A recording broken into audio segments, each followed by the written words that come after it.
not for long. And where we left off was in the hospital. So Lottie had a nice visit from an old friend. Came to wish her well and speed her on her way. Uh, and then William and Maxine showed up. Well, William is also in the hospital, but so they wheeled him over to visit Lottie. So that's that. What do you guys want to do? Are you going to? Are you just gonna take it easy, Lottie? I mean, or Maxine? Lottie and William need to recover. They're gonna need some time.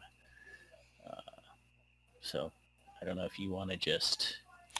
Yeah, I think after that conversation they had last, um, Max is going to be kind of thoughtful, but she'll continue to visit them and let them rest. But she's gonna ask around about other ships that are maybe headed in the other direction for Lottie,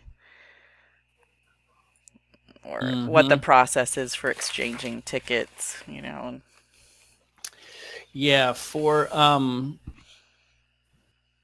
well, to get the train tickets, you just buy a ticket and you go whenever you want. You don't have to reserve for the train. But for the ships, generally, for the nicer lines, you do need reservations in advance. There are ships that are sort of like, you know, if we've got space, come on board and pay a little more uh, casual. Is there anything headed in the English direction anytime coming Oh, soon? oh, plenty. Yes. In fact, there's most of the shipping. Well, I shouldn't say most. A good portion of the shipping traffic goes to England. Um, if she really wanted to get out of here fast, she could even take a freighter. Some freighters will take on, one or two passengers Well, I think she'll for some just extra money. talk to some captains, get some information, and just kind of jot it down in that Shelley's journal. So are you going to head into Port Said then, take a train and go there and look around then? If that's what it takes to know, Yeah. then that's what she would do, yes. I mean, the hotel offers to book you passage. Like they can take their concierge can help you take care of that stuff if you know what you want to do. But if you want to ask around and check with captains, none of the captains come into Cairo. That's way too far Right. from the port. Um, well, I think she doesn't know enough about when Lottie's going to be better Mm-hmm. to actually book passage for her somewhere. Um, she just kind of wants to get a general idea of when ships are going to Okay. be leaving. All right. So why don't we say Maxine spends a couple of days in Port Said, um, sort of getting the lay of the land as far as travel goes, Yeah, exactly. talking to captain, so she gets an idea of roughly how frequent you can expect to be able to leave frequently to leave, and how expensive it is and all of that. So Yeah, maybe sweet talk some captains that she thinks might be leaving around the right time, less than around a week or something. yeah. Um, Most of the captains that you talk to are leaving in the next couple of days. Like they don't have the luxury of waiting around. Gotcha. But Time is money for them, so they get there, unload their stuff, load new things, and leave. but she kind of gets the idea then that there's going to be stuff Oh yeah, in yeah, and out. yeah, Okay. definitely. Depending on how picky you are, any day of the week, Lottie is likely to be able to get a ship back to England. Um, if you want a passenger ship, those leave basically like every 2 to 3 days, depending. Um, Yeah, Max is running kind of short actually, on probably more cash. like 3 or 4 days. So she'll kind of try to price it out in her head. Think maybe I don't know what I'm going to be able to It'd be afford. a lot cheaper just to take a little room, a little cabin on a freighter. Right. And she'll also see kind of what the ships headed to Kenya are. You know how frequent they are. I think she did get some tickets already. Did she not, or did she not? I think you got train tickets. I don't remember about Oh, okay. Kenyan tickets.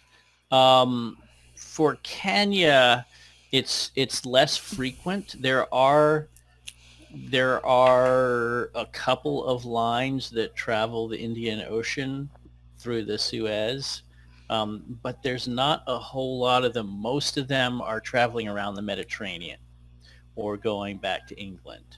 So to get to Kenya, it's typically maybe a boat every week or so. Got it. It'll be between 1 and 2 weeks before, you know, at any given day. Okay, how about this? I'm sure that there's like a port master, somebody who, an office that, people sign in when they come to the harbor. Mm-hmm. She wants to pay or bribe the port master or somebody who works there to telegram her at the hotel when a ship from Kenya comes in. Okay, that won't take much. The bribe Right, and and an offer of a you get tip when she gets there. So, yeah. So for a small amount, he just writes the note to himself. It's not some big deal. Um, it it probably costs you like 50 cents um, for him to do that, which is still not nothing, but right. it's not some big. And that way she's got options. And the Mm-hmm. ship might be cheaper than the train. I mean, she's going to have to take a ship eventually to get to Kenya. So, Yep. Yeah, I mean, just to be clear, the train ticket is just to get from Cairo to Port Said. yes, yes. It's not there. There is no train to Kenya. Right? Yeah. Well, yeah. Yeah.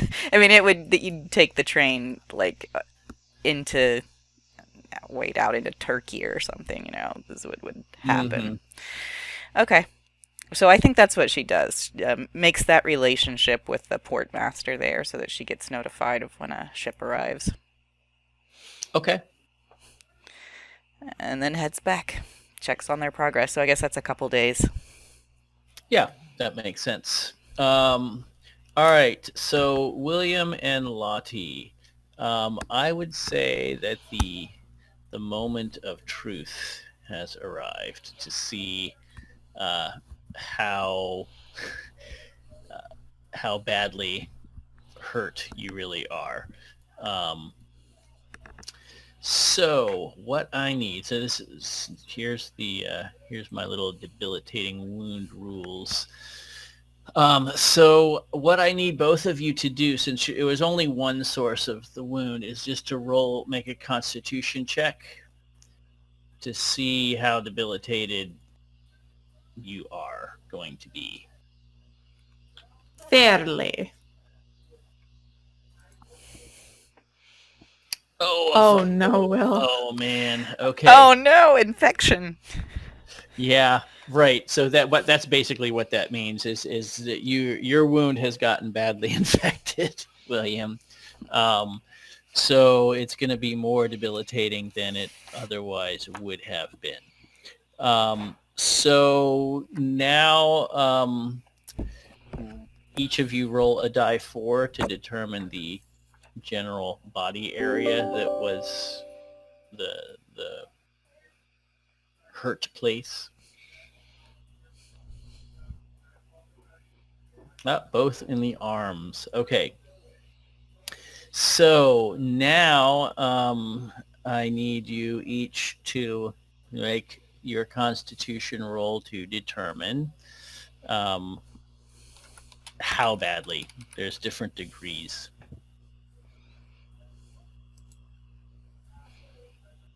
Ooh. And William, you're going to have to roll twice because you have 2.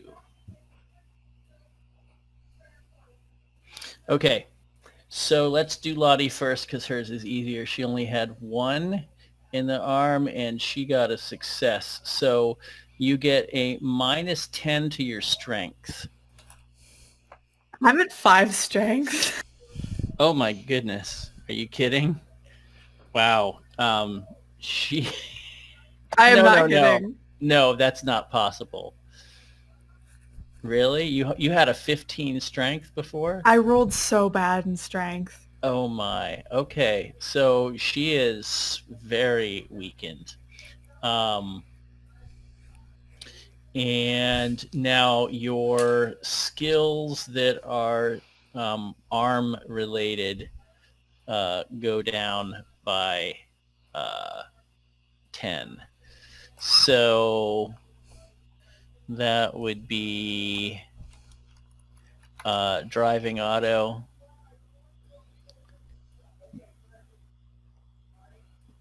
brawling.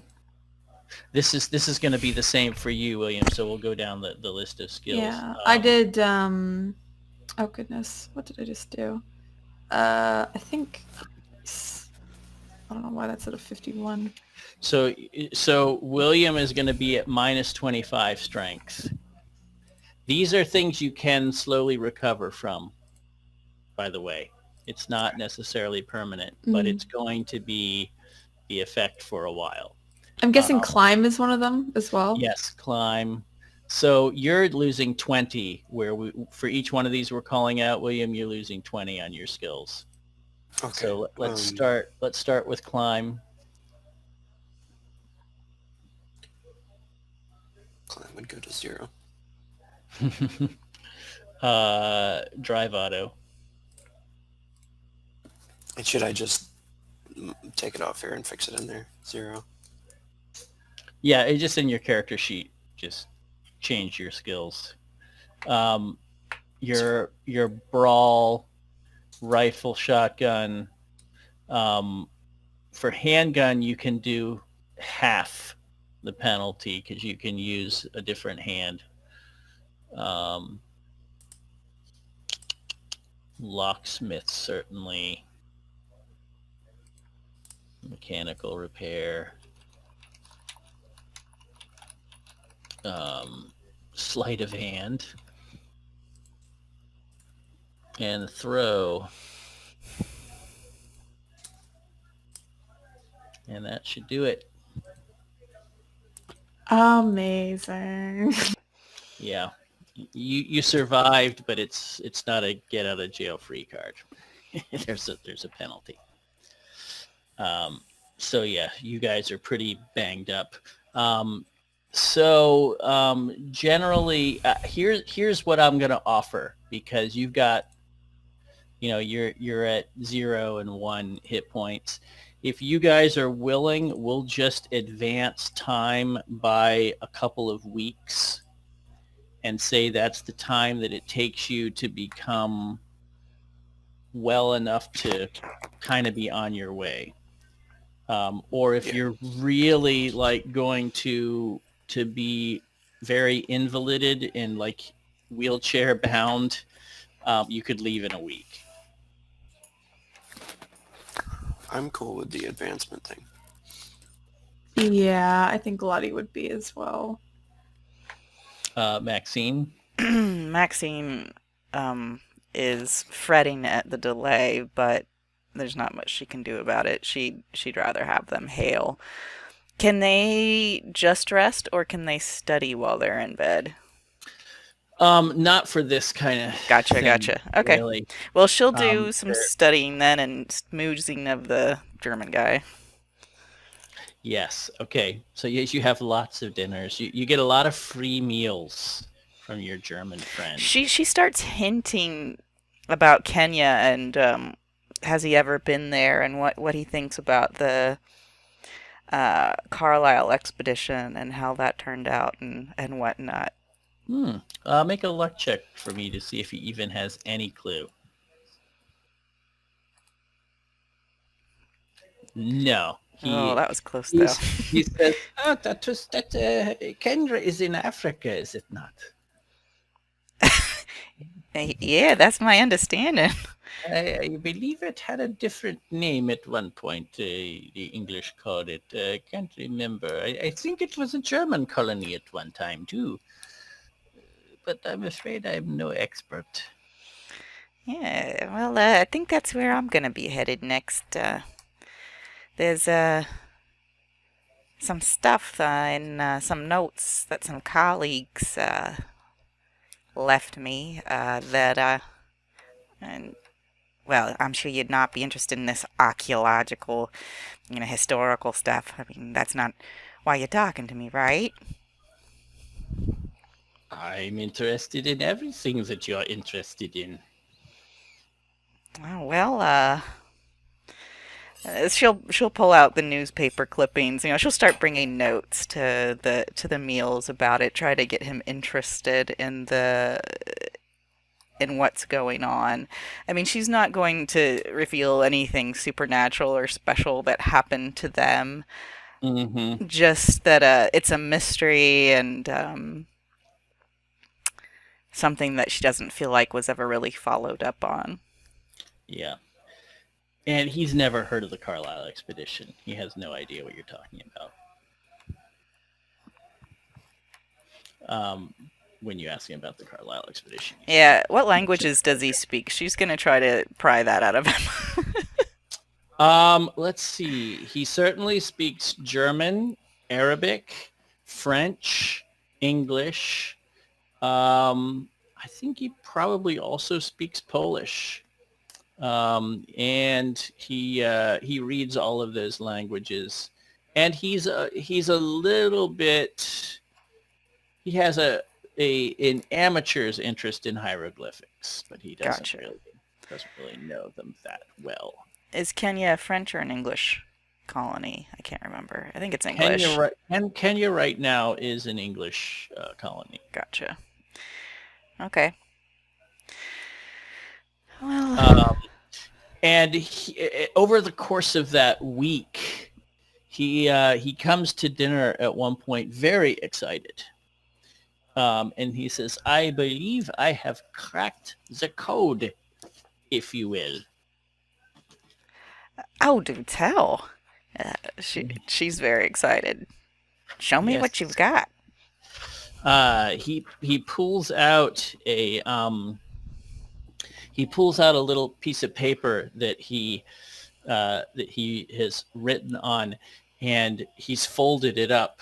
And he makes this big dramatic slide across the table slowly to you with this excited grin. He's practically hopping up and down in his seat. She'll take it and look at it. And it says, mighty is the god whose breath brings death and whose form brings madness. Ah, yeah, I remember the breath and the madness. He says, that was quite a puzzle, but I enjoyed it. It was in some language, though, that it wasn't Arabic, was it? Oh, heavens, no, I don't even know what language this is. It is more from context. Yeah. You don't know how to say it, do you? Oh, I have no idea. I can only read the symbols. There's no indication that there is even anything phonetic about it. Well, there is, but I'm not the one to tell you exactly what that was. I parted ways with the expert on that. You find anything else interesting in here? I understand that there was some mumbo-jumbo magic-y stuff at some point.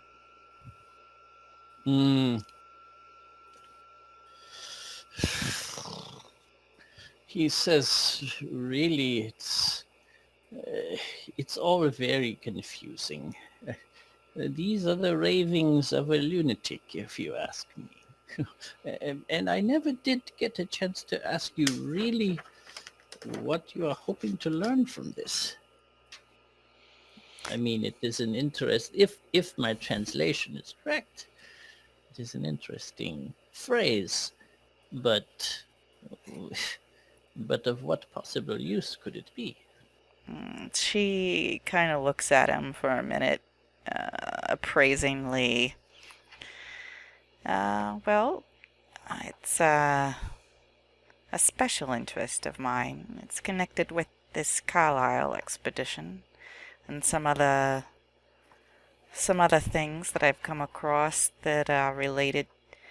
Well, it shows some, how would I put it, cross-cultural references to the same ancient religious system. She says, spouting some words she thinks that sound good. Mm-hmm. I see. Well, how very interesting. Yeah, So related. This is an academic interest. For some. For me, it's more about satisfying my curiosity, I suppose you might say. It's a little more personal. Yeah, have you ever heard of the Black Pharaoh here in Egypt? I've heard that some of the pharaohs were almost certainly a very dark skin. No. This is Nyarlathotep is one of the things that they called him. I'm afraid that name is not familiar to me. Should I have heard of it to see one of the pharaohs? As I said, I am no expert in Egyptian history, but I'm trying to learn a bit. Yeah, he's what you might call one of the black sheep of the Pharaoh family. They don't talk about him much. I think some people don't believe he ever really actually existed, that maybe he's just a boogeyman. Ah, yes. Well, he probably is then, in my experience of these things. Child's imaginations.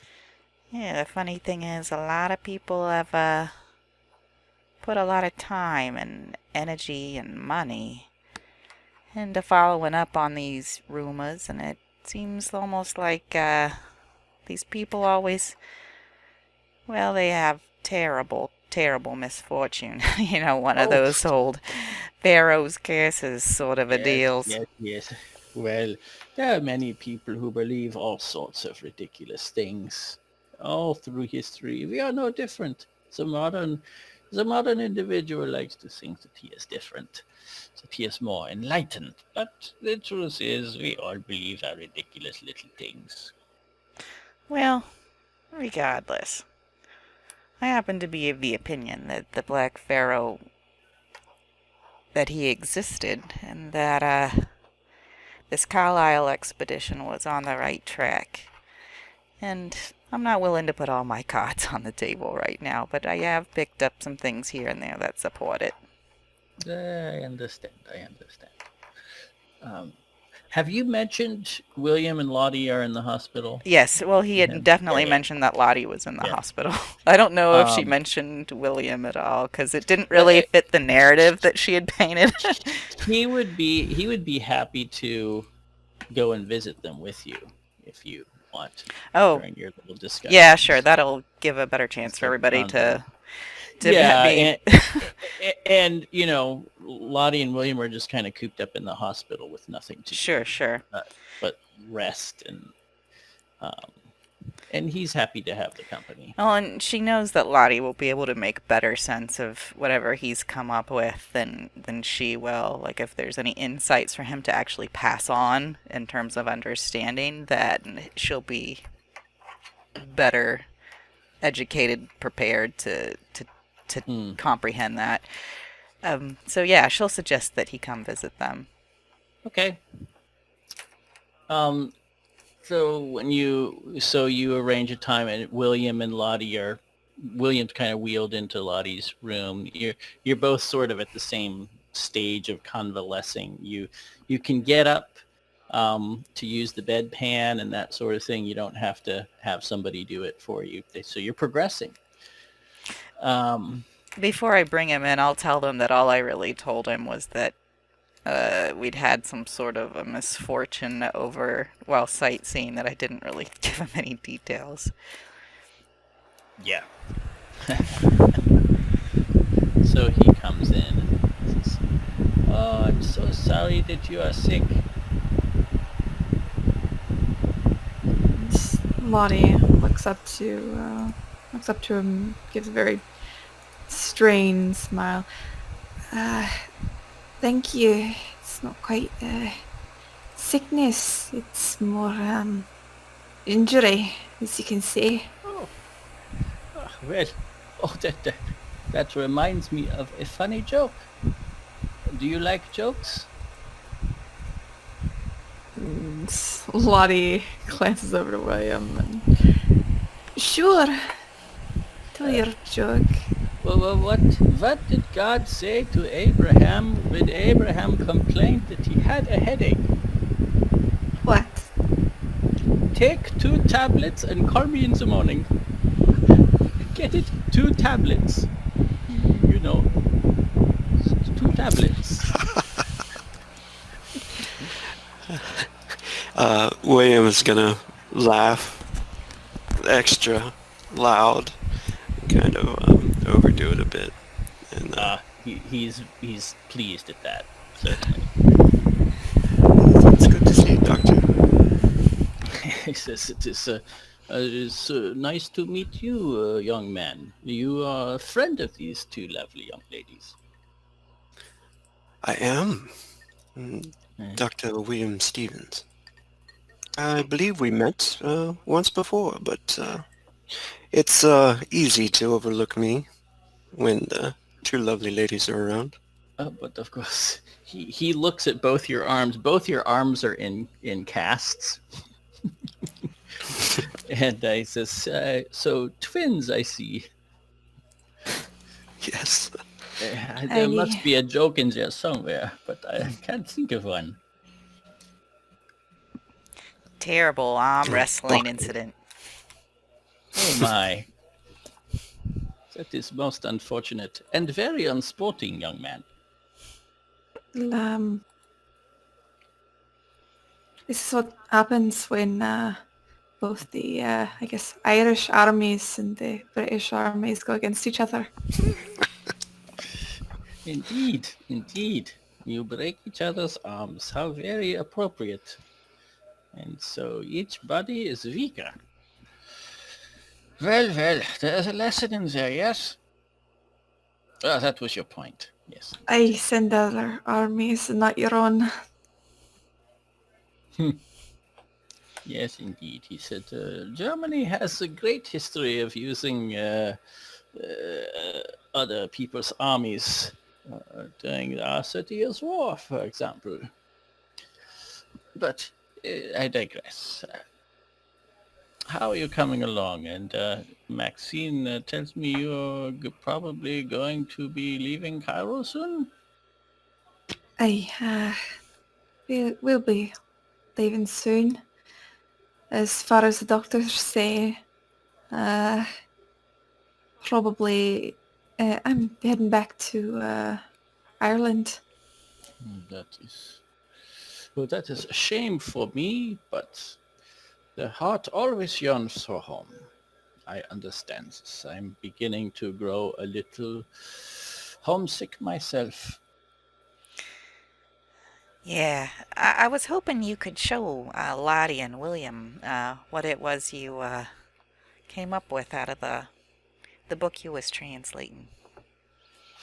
Yes, he shows you the little piece of paper. In fact, he reads it. "Mighty is the god whose breath brings death and whose form brings madness." And I will say, it seems that the author of this work that I used Ugh, it seems that he experienced this form because his writing is that of a madman. Lottie's eyes brighten a little bit.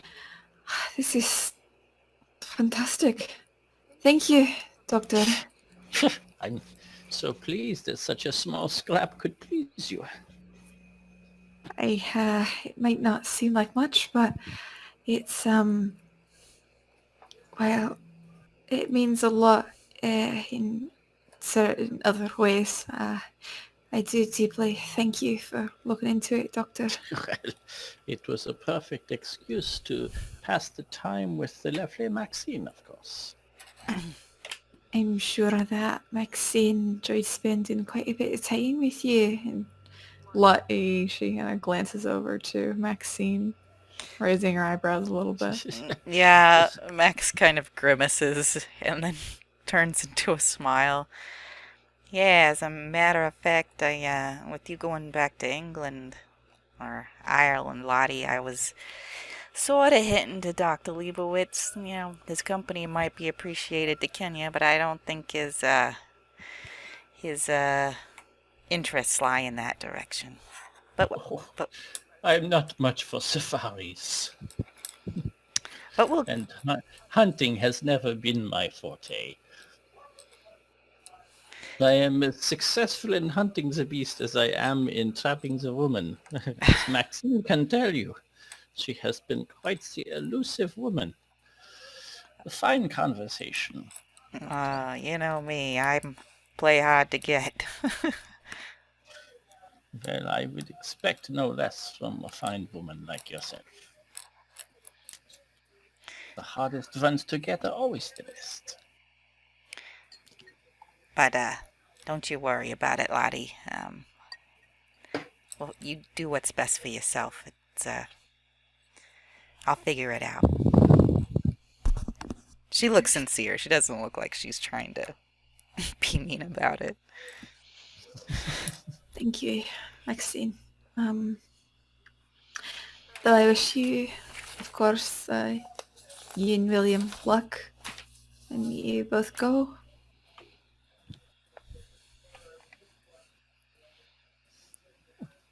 So, he says, Dr. Liebowitz looks at your arm, William, and he says, you intend to hunt, was that? It won't be a problem. I'll be back in no time. Back into my boxing career. He says to Maxine, yes, that is an Englishman for you, always supremely confident in their ability. Yeah, stiff upper lip and all that. In this case, a stiff right arm.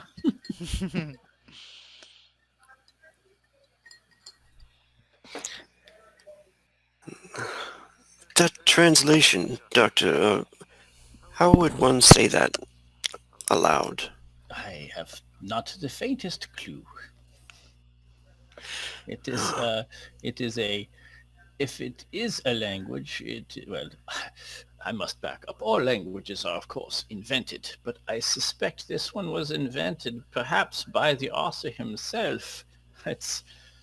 I've never seen its like, and I have a hard time believing that, having never seen such figures before, that it is a commonly used script. How one would pronounce it is anyone's guess.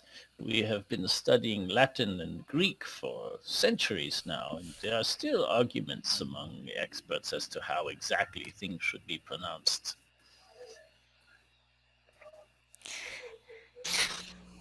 Well, perhaps we'll find someone, William and Kenya, that knows more about it. Indeed. William looks towards Lottie and then back to the floor, kind of a little sadness, thinking about her departure.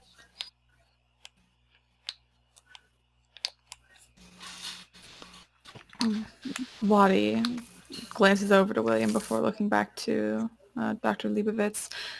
Was there anything else in that book there that you could glean? Anything of interest, maybe? He says, I did have to translate several other passages in order to arrive at an internal consensus in my mind as to what these were conveying. I do have those scribbled down. If you are very interested in them, I could retrieve them. They're a little disorderly, perhaps, but if you are interested, I would be happy to share them with you. Doctor, I would be. Just a small glimpse.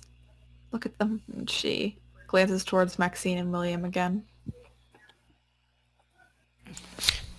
William's gonna smile towards her, like her showing any interest still in the subject. Yeah, well, if it keeps our mind busy while she's stuck here in bed, that seems like a good thing.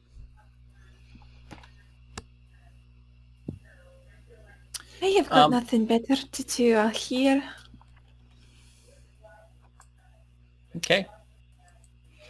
Well, then another day when he comes back to visit, he brings all of his various papers with his scribbles, and they're in a sort of progressive, or you can see the progression of his thinking where he's trying different things and unable to make certain translations fit, so he has to scrap it and try again. And so there are a number of passages, none of which I have, except for one. There's one interesting one that stands out to you, and it says, in the final days the sun shall be blotted out, and a great light shall fill the sky, and the son of the Pharaoh will return to take his place in the world. Lottie reads that over a few times, and her blood runs a little bit cold reading that, but she will thank Dr. Liebowitz for providing her with these to glance over and read in her time in the hospital. He shakes your good hand, and he says, I'm very pleased to have met you, Lottie. Please. Go ahead. I wish you well. Thank you, Doctor. I'm glad to have met you too. Sorry I wasn't able to provide you with that dinner. It's all right.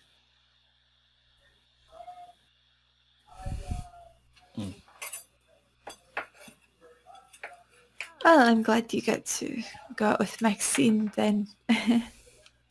As am I. I will miss you, my dear, and I wish you well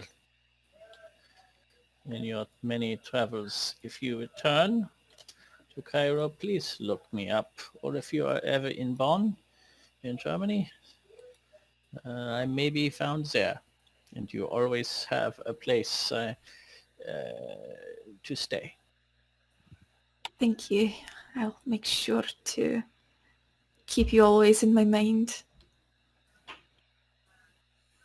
And I will leave you with this small joke, if you're interested.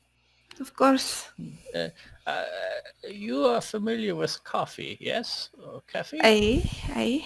Yes. How does Moses make his coffee? Oh. He brews it. Oh. Oh my. It's a poor joke. But, I'm sure my mother probably wouldn't approve. Most likely not. They say that puns are the joke of the feeble-minded, but I rather enjoy them, I must admit. Don't blame me. So he bids you all a fond farewell.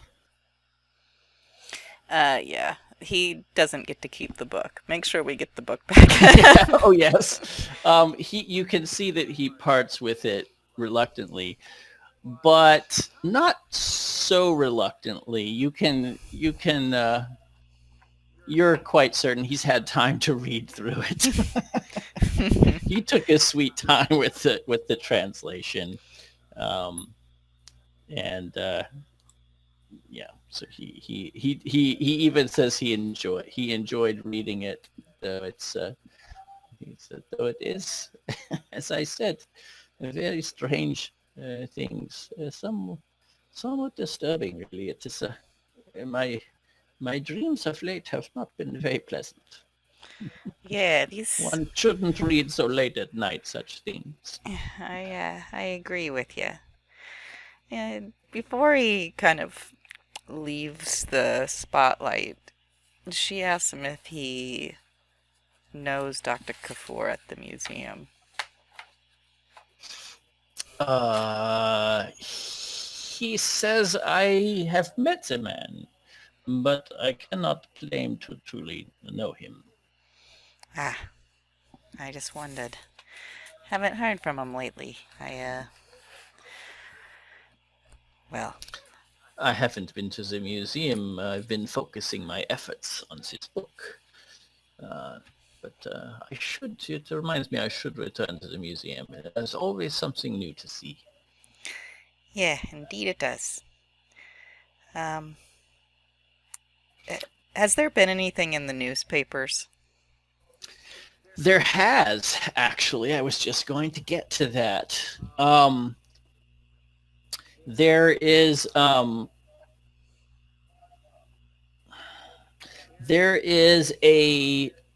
a brief article about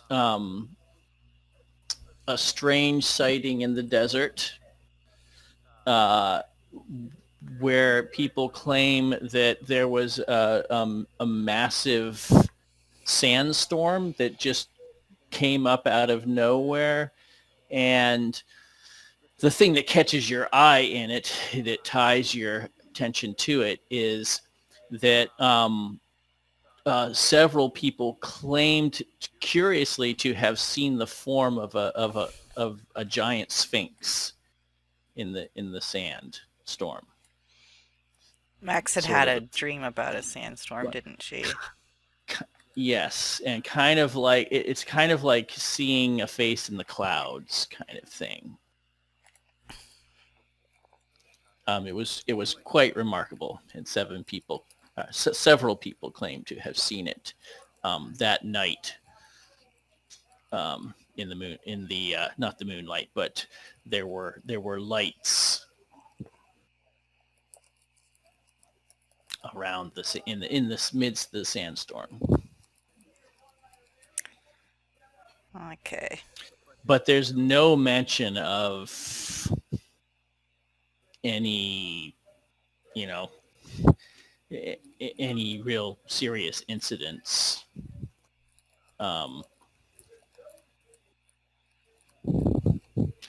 you would have had a couple weeks to look into if you wanted to try to find out anything about anyone in particular. I think the only person she's really concerned about is Dr. Kafur. Yeah. You would then check a couple times at the museum, and he hasn't been seen since the day before that. Actually, a couple days before that, Yikes. he failed to show up for work, and then he hasn't been back in over a week. Nobody knows what happened to him. There's some speculation. They know that he had a sick relative that lives in Alexandria, and it's possible that he went there. So if that's true, hopefully he'll be back soon. But he didn't mention anything to anyone about it. She had sent out a few messages hoping that they'd reach EB, but she doesn't really have any way of reaching him. So I guess she'd just kind of keep her eye out. Maybe stop at that temple in Well, Cairo. I would say, I mean, it depends on how obvious you want to be about it. You know where the other dragomen hang out outside the hotel. Right. So if you wanted, you could ask them about him, but that's not very discreet. I mean, but No. that's up to you Well, if you that's really want to know. probably where she had passed a couple of messages on to him. And they were kind of coded in a way where he would understand it, but Yeah. she doesn't expect them to tell them where she is. But anyway, she'll probably go find them again and say, if anybody says EB, let him know that we're leaving soon. Okay. And she doesn't have very good sense motive, but if any of them start looking at each other like nobody's seen this guy or whatever, any weird reactions, I guess that's what she'd be looking for. Yeah, make a psychology roll for me. Yeah, you're not really sure. Yeah. They none of the couple that you talk to say they don't know where he is. I mean, they say they went to deliver. They left the message at his little apartment, but he wasn't there, and they don't really know if he got the message or not, to be honest. Yeah. Well, he said he was laying low, so she doesn't know. He may have been like very determined to stay out of it, so maybe that's best. I think that's about all I can think to do before we... There is one more thing that happens. You do run into Frank Nasford in the streets at one point. You remember he's the American ambassador. And I don't know if you wanted to say, he recognizes Maxine. And he's all friendly and, how are you doing? And he asks if you've heard anything from either of your old friends, and in particular, Shelley. She kind of frowns. I didn't really know Shelley, and I ain't really heard from her, although she did say that she'd be trying to get in touch, I expect, at the American Embassy. You ain't gotten any telegrams from her, have you? I'm afraid I haven't. And they would come to me if she telegrammed. Where are you staying? I'll be certain to let you know if that does happen. If you're expecting something from her. Well, I'd probably come to Natalia or Mr. Pepin. But unfortunately, neither of them is around to receive those messages. Yes, that is unfortunate. Look, well, if she does message, what would you like me to do?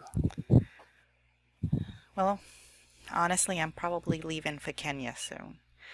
There's an American embassy there, isn't there? Or something like it.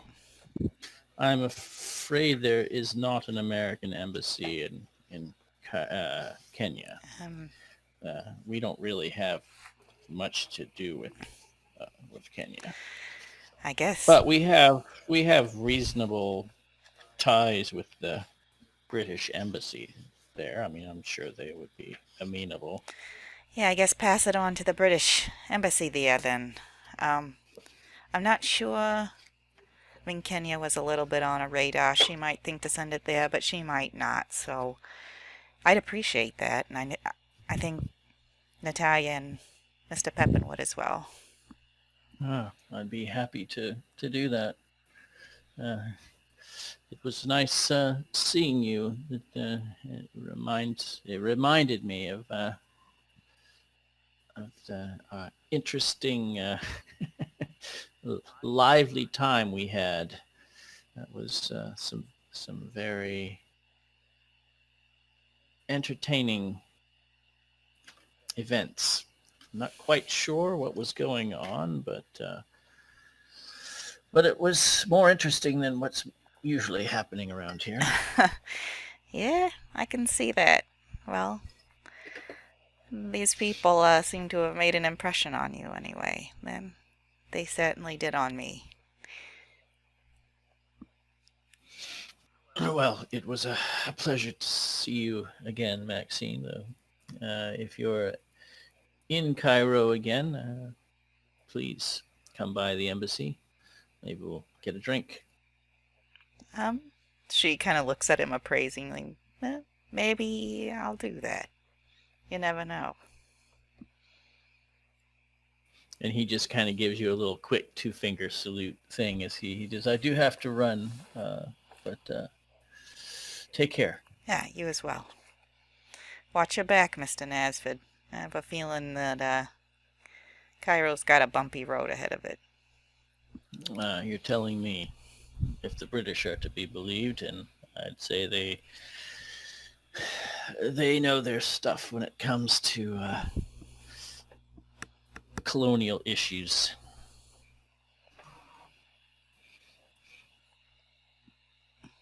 She just nods and watches him go.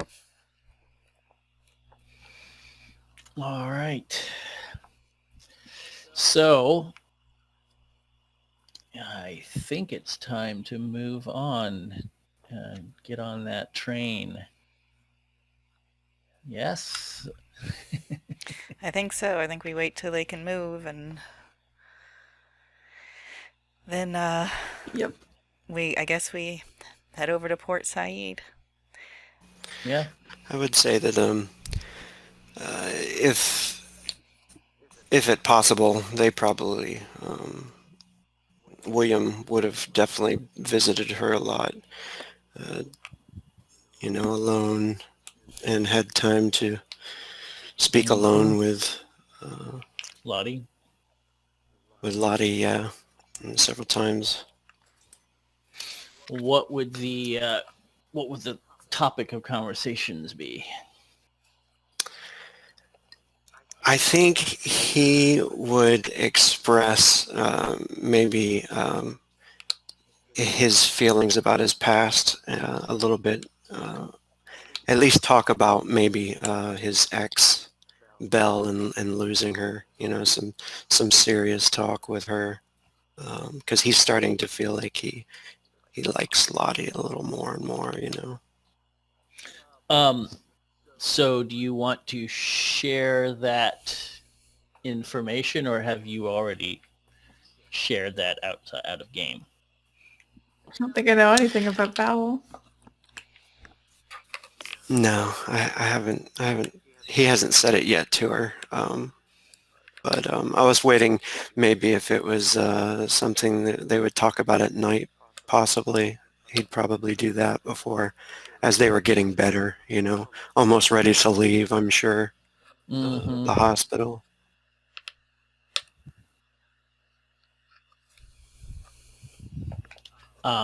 Any details you want to share? Yeah, do you want to, is that okay if we do a little scene in Yeah. the hospital that night? Go for it.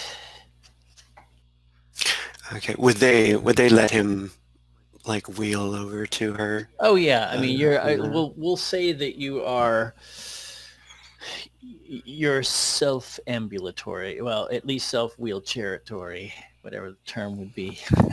you could wheel yourself over there without help at this point. Yeah. Okay. Yeah, so one night when they're alone, or he has time to talk to her alone,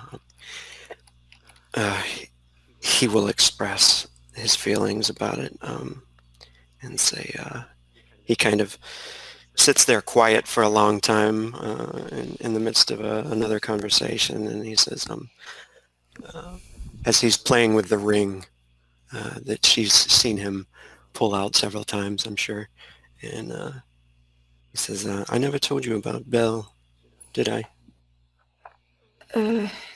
No. You mean a person, right? Yes. She was, we were to be married. Oh, I assume you didn't?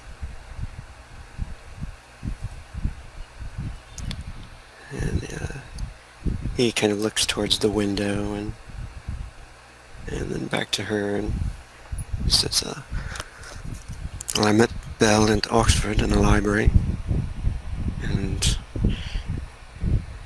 she was beautiful, lovely smile, very, very much like you, I suppose. Oh, really? She- No. Yes, well, Is she Irish too? no. She was not. She, however, had a bit of a free spirit and wasn't finished having fun, I suppose. She would frequent the bottle and often got her into quite a bit of trouble at school. But she was killed in an accident on the road on her way home from a party. And after that incident, I couldn't bear to be there. The library was once my favorite place, but after that I couldn't step foot in it. William, I'm so sorry what happened to you.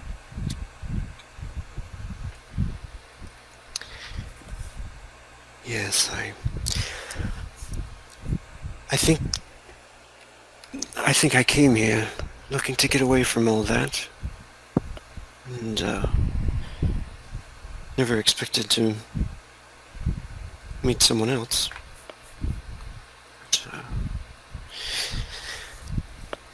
But, I mean, is this a one-sided thing?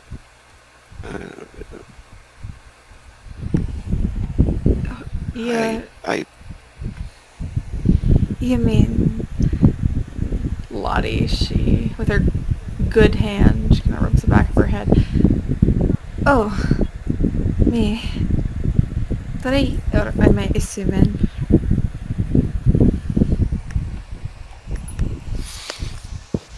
And he looks like very embarrassed at that point, and he says, I suppose I developed quite a bit of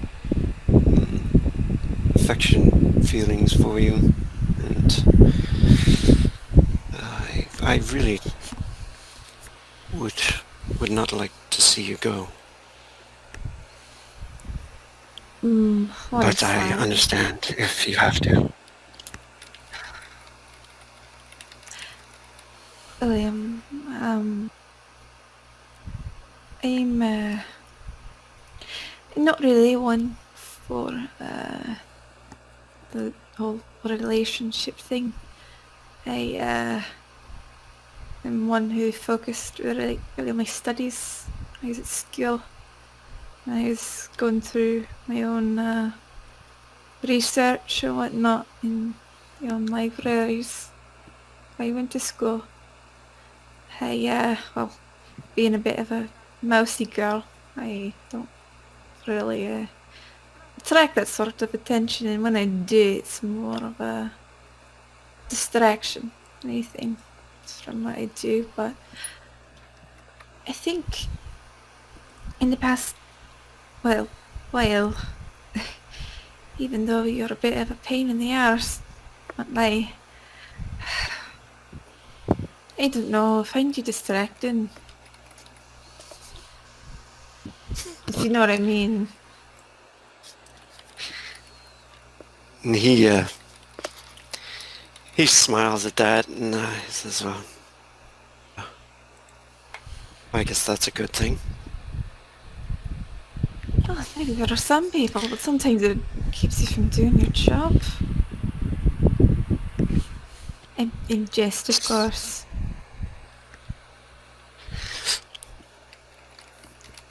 And he nods and he says, I'll take what I can get.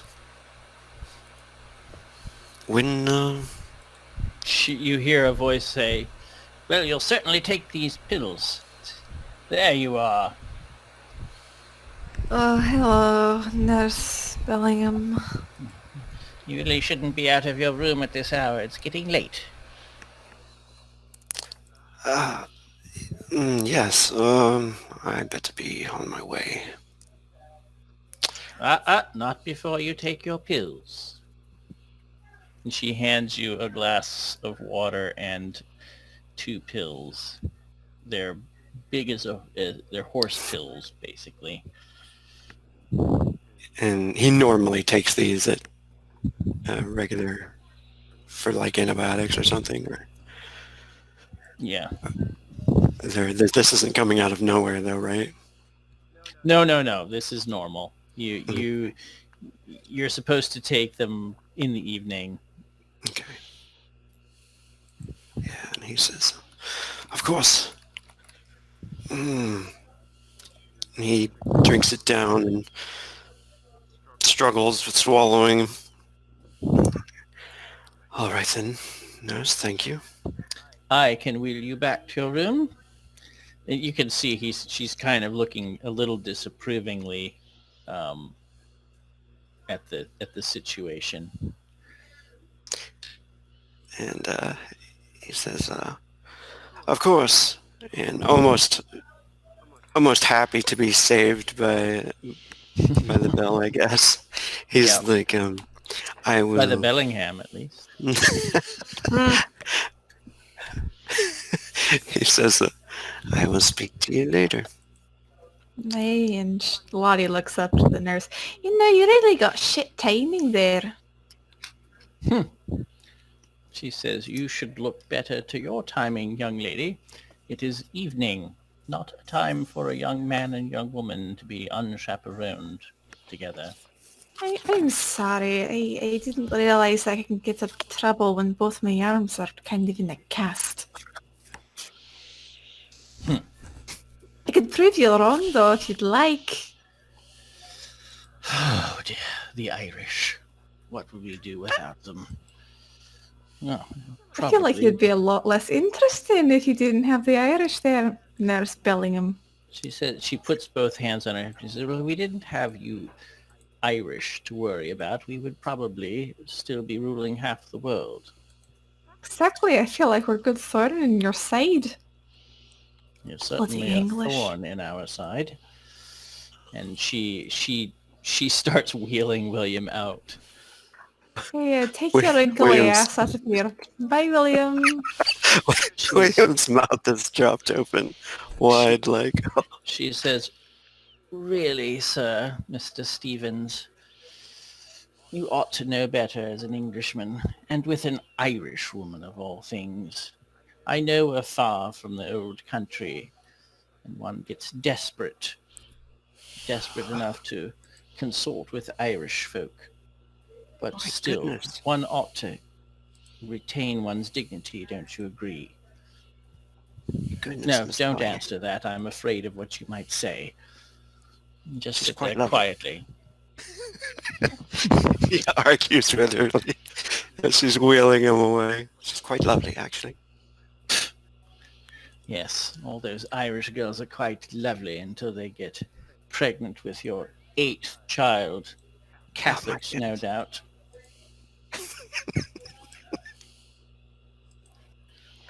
Is that where you want to? Is that where you picture yourself, Mr. Stevens? With 8 little squirts in some little cottage in Ireland. I really hadn't looked that far ahead. Yes, well, I'm sure you haven't. Perhaps you ought.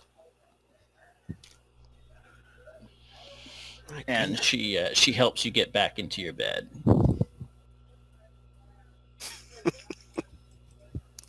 She says, "I might recommend you go to some of the English parties here. You're bound to meet a nice English woman."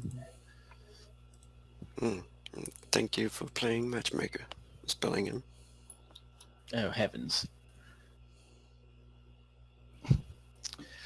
Well, good night to you.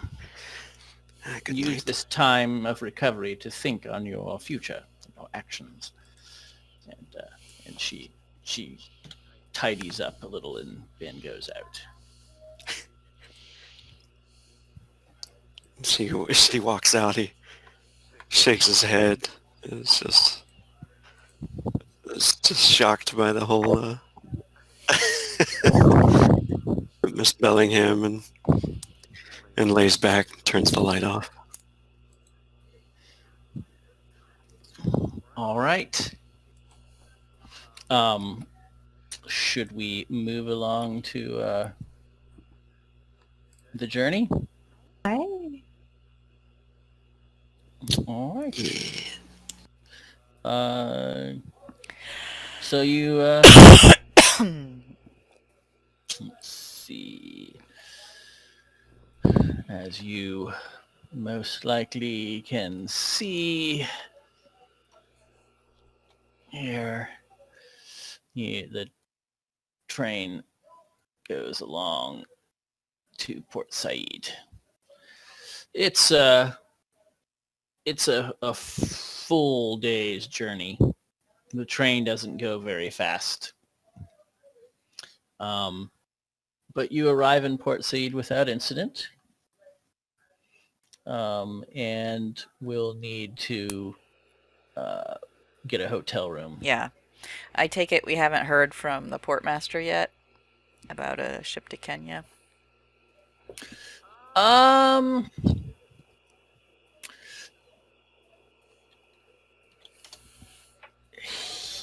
would say he has let you know on a couple occasions that that there's a ship heading to England. I mean, so why don't you? So you're interested in one to Kenya or to Well, England? both. I mean, she knows that the English ones are in and out frequently, but the Kenya ones are ones that... Yeah. So just roll a die 6 then for me to see how many days, because you could have timed it to be close. Yeah. Since you could be in the hospital longer if need be. So yeah, there's a. So really now it'll be 3 days from the next morning. Right. So. Okay. But Lottie, she'll ask Lottie if she wants to go to the port to look for a ship. A likely looking ship to take you back to England. I should take a look. See, a modest one, nothing too expensive. Lottie's fiddling with her hair, her clothes. Seems very distant, very lost in thought these past few days. Mm-hmm. Yeah, Maxine has picked her up, some luggage and some changes of clothing while she was in the hospital so that she's, got more than what's on her back anyway. Thank you, Maxine. Really, thank you for everything. I wouldn't be here if it wasn't for you. Yeah, well, don't think anything of it. Your arms, they'd not be in those cast thingies if it wasn't for me either. No, it's my own anger problems that led to this, I think. Well, I'm gonna be sad to see you go. I'm a selfish person, Lottie, and you got You got some skills that, well, that are hard to come by, but that's not the reason that I'm going to be sad to see you go. I know. It's because mostly of my colorful commentaries. And the way you make William's cheeks turn red. She grins. Aye, it's very easy. Englishmen are pale enough as is. But then again, that's me saying something. She looks down at her hands. Has William come with us? I take it if he is with us, he's not like with us at this moment. Well, there's plenty of opportunities to be alone. And yes, your casts have been removed. That's kind of like now you're kind of Okay. You can move around. Like it's a little painful. You're a little slow, but both of you can walk on your own and all that. Okay. He's actually like fallen back. He's kind of in the background. I imagine straightening his hat and watching the the people around him and stuff. He's kind of giving them a minute alone to talk.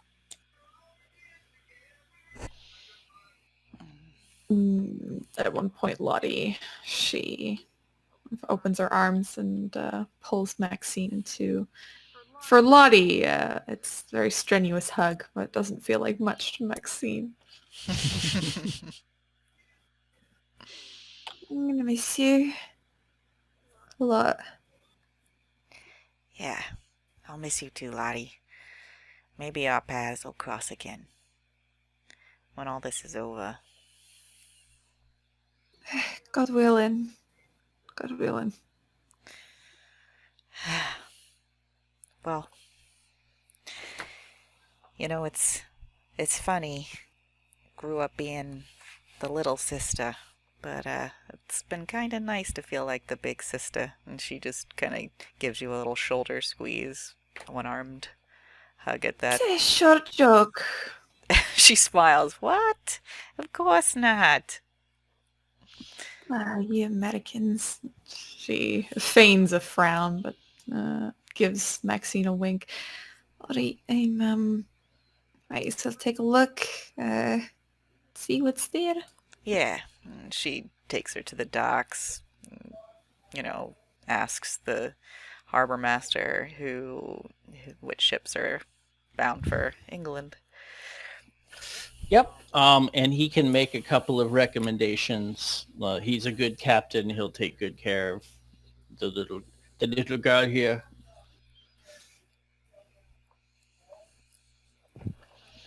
Thank you very much, Captain.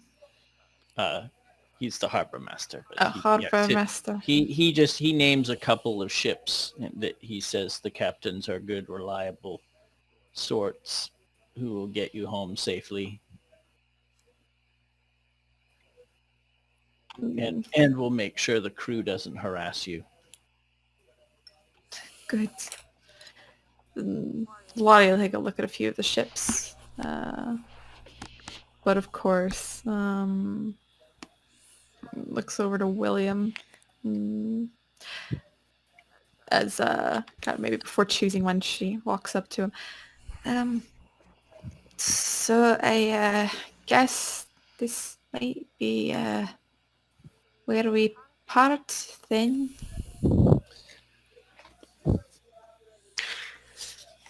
Yes. I suppose this is goodbye. You can see he's definitely uncomfortable with it. His hands are in his pockets and he's kind of shifty, looking away. He does pull out a folded piece of paper and something. It looks like it's wrapped around something, maybe a photograph or something like that. And he says, "Oh, I wanted to give this to you. Might be a good gift for parting." She'll extend her hands. What is it? It's the photograph of them together in the hotel where it's him and Lottie and Maxine. Lottie, she opens the photo and looks at it for a few moments. She blinks rapidly a few times before looking over to William. And quickly hurries over, close him at distance, and giving him a fairly tight hug. Thank you, William. He sighs really big and hugs her tightly. And I'm going to be very sad to see you go, Shotgun Lottie. Won't be there to watch our backs. I'm sure you can watch each other's. Right? You're you're having this little farewell you've arranged with the captain. He was supposed to leave this afternoon, and he comes over and he says, "I'm very sorry, Mum, but we're having a little trouble in the boiler room. We won't be able to leave until tomorrow morning, most likely." She sighs and rubs the side of her head. Alright, I understand, Captain. Thank you for letting me know. Ah, He says, "I'm sorry if this puts you out, Mum." yeah, it's just a little awkward, says Maxine. You reckon we should go get some dinner then? I mean, we can get some dinner and then I just won't talk to either of you until I leave. I feel like that's the only way to solve this. We'll just all stuff our faces so we don't have to talk. I'm pretty sure I do that every time, but if you want to follow my lead, sure. Yeah, where do you put it all anyway? She says, looking Lottie up and down. My legs, I got thick thighs for a reason. You definitely don't have thick arms anymore. No. It's not all going to your arms. No, I'm a noodle. I guess they kind of shrug and go leave. Find some place to eat some dinner. Yep. Okay. It sounds like it might be a little awkward. Yeah, I think Lottie would fill the silence during dinner, even though she's eating. She would stop for a moment and just make passive commentary. You know, when I was growing up, me manpower, you know, but from a fairly Catholic household, you know, having like 10 brothers and sisters or something like that. It's a lot of siblings. Maxine nods. Yeah, I hear you. Yeah, all my family's, my siblings are pretty spread out. Each of them, from moderately successful to fairly successful as all families go. Maybe one or two fuck-ups. But always tried to not be one of those children for them. Yeah, sounds like you did pretty well for themselves, your parents, with the kids. They did the best they could with what they had. She rubs the side of her head again. I don't know. They always told us to keep pushing on, you know. Keep going. How many did you say? I've got Brothers and sisters. like 10 total or something like that. Like, what, you don't know? I got a lot of siblings, alright? I was like around the middle child, so there's a lot above me and a lot below me. I'm pretty sure my mum was popping them out when I left, the house. Max grins. She spent most of her time on her back, I'm pretty sure. Smartest woman. Woman after my own heart. What can I say?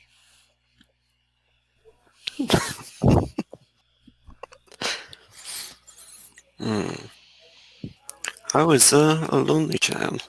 What about you, Maxine? She stopped smiling. Yeah, I got a whole bunch of brothers. Uh, yeah, my oldest brother Frank, he went out to New York, kind of rejected the whole family business. And she says that with kind of air quotes. Went straight, worked for Mr. Pepin. Got himself killed. And she just kind of shovels food in her mouth. Sorry to hear that. My mother and father, I was not very close with them, but I was close with the butler, Charles. He is more of a father than anyone else. My father was a rich businessman, but a poor family man. Yeah, well, my father was kind of bad all over.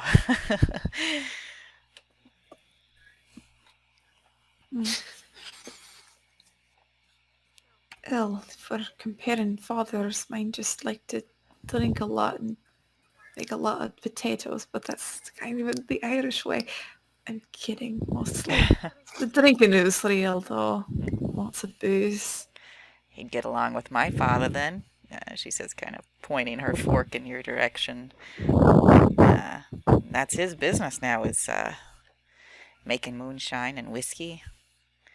I think we're one of Capone's biggest suppliers, to be honest. Well, I'm not super versed in, well, that sort of business in the Americas, but I'm sure it's a big deal. It is a big deal. A lot of money in it. True story about Al Capone. There's this one time when somebody stole from him. I can't remember the fella's name, but he was Russian. Not many Russians, but they're growing in Chicago. Anyways, didn't speak no English, but Capone caught up to him, had somebody translating, asked him where he hid the money, and the man wouldn't talk. And so they tortured him some, and he said, "Tell him to tell me, or I'm going to cut off his fingers." And the man translated, and he still wouldn't talk, so they cut off like both his pinky fingers. And he said, "Now tell him I'm going to cut off his balls and feed them to him if he don't talk." And so he translated it, and the man said, "Fine, fine, I'll tell you, it's under the East Side Bridge." And the translator turned to Capone and said, "He's still not talking." And so they cut up his balls and fed him to him, and he died.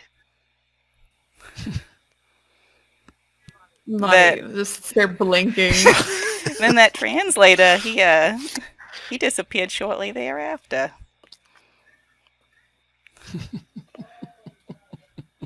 Oof, that's a bit... Oof, brutal. Yeah. Funny though, huh? William nods, and he's slowly eating his food. Wow. Must have lived an exciting life. Oh, well, I wasn't involved in most of that. Just, table talk, I heard.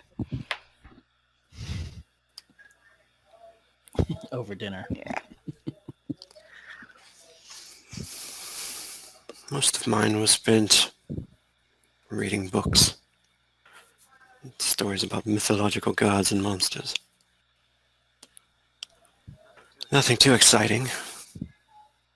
But I'm always looking forward to the next distraction. He looks across the table at Lottie. Kind of smiles. Lottie reddens a little bit and rubs the side of her cheek. Oh, well, mostly, playing games with my brothers out in the yard. We lived kind of in this lovely little farmland away from the city. I had to share rooms as a child. At least 3 of us to a room, maybe more. Depends really how old they were. But it was a happy life, I'd say. Pretty much everyone got along. I did get bullied a lot by my brothers. Not much you can do. Yeah, they do that. They just trying to toughen you up, Lottie. It worked fine, and she holds up her arms a bit. I think it worked in reverse, to be honest. Who taught you to shoot? Oh, my father, he did.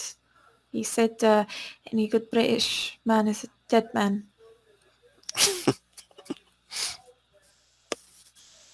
Yeah. Well, maybe it's better you headed to Kenya, Maxine says to William. Before you have to meet him. He looks kind of embarrassed at that and blushes, looks back down to his food.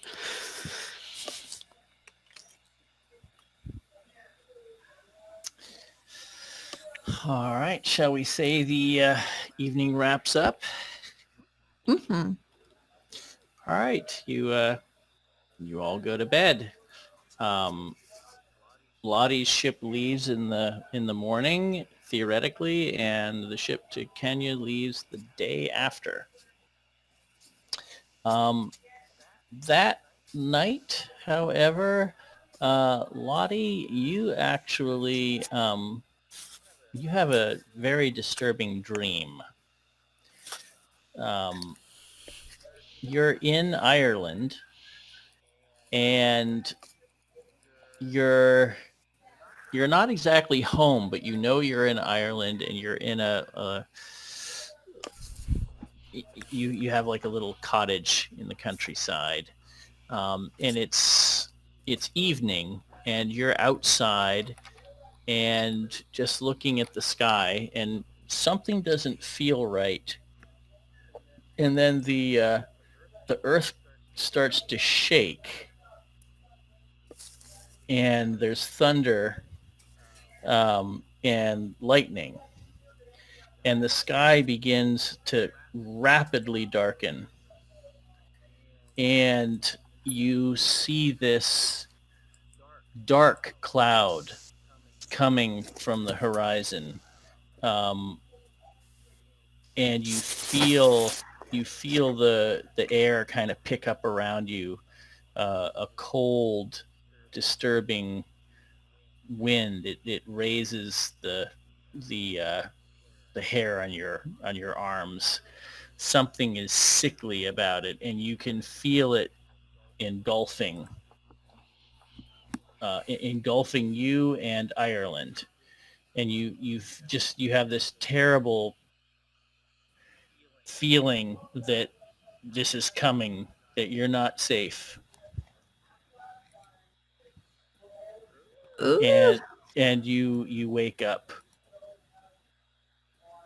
Lottie would wake up in a cold sweat, breathing shallowly and rapidly at that, and push her matted hair out the front of her face, getting a drink of water before probably staying up majority of the rest of the night, just kind of looking out the window, looking towards the harbor, debating.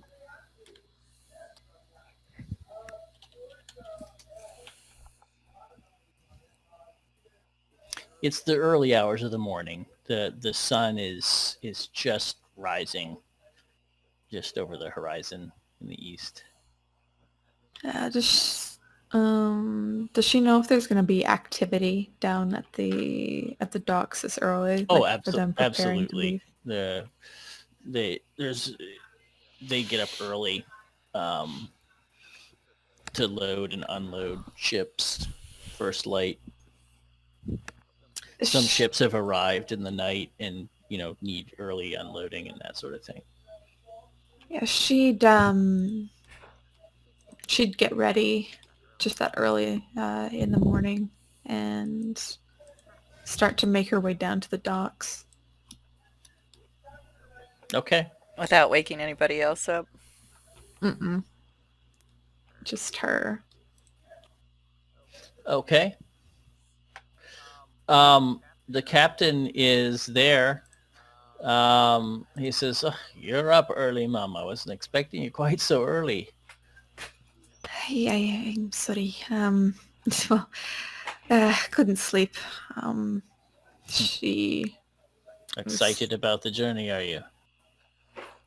Well, excited and anxious is what I wanted to talk to you about, actually. She wiping her hands kind of on the front of her skirt that she has. I'm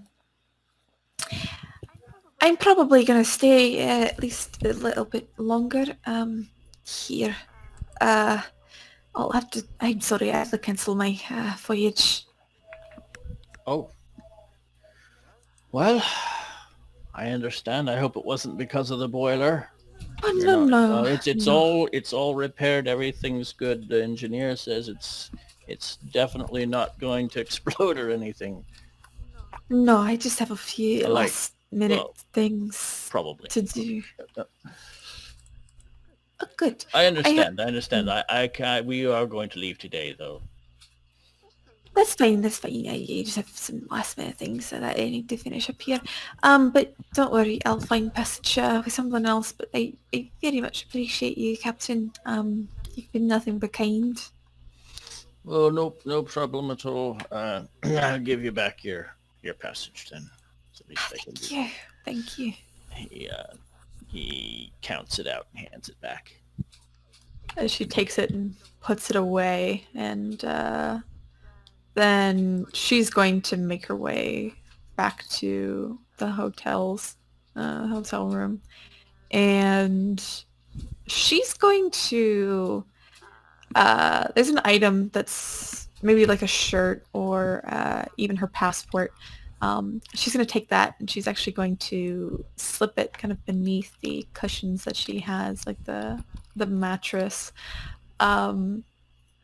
And as she does that, she's a slightly coy smile on her face, and she says, I don't think they're going to expect this, but it's fine.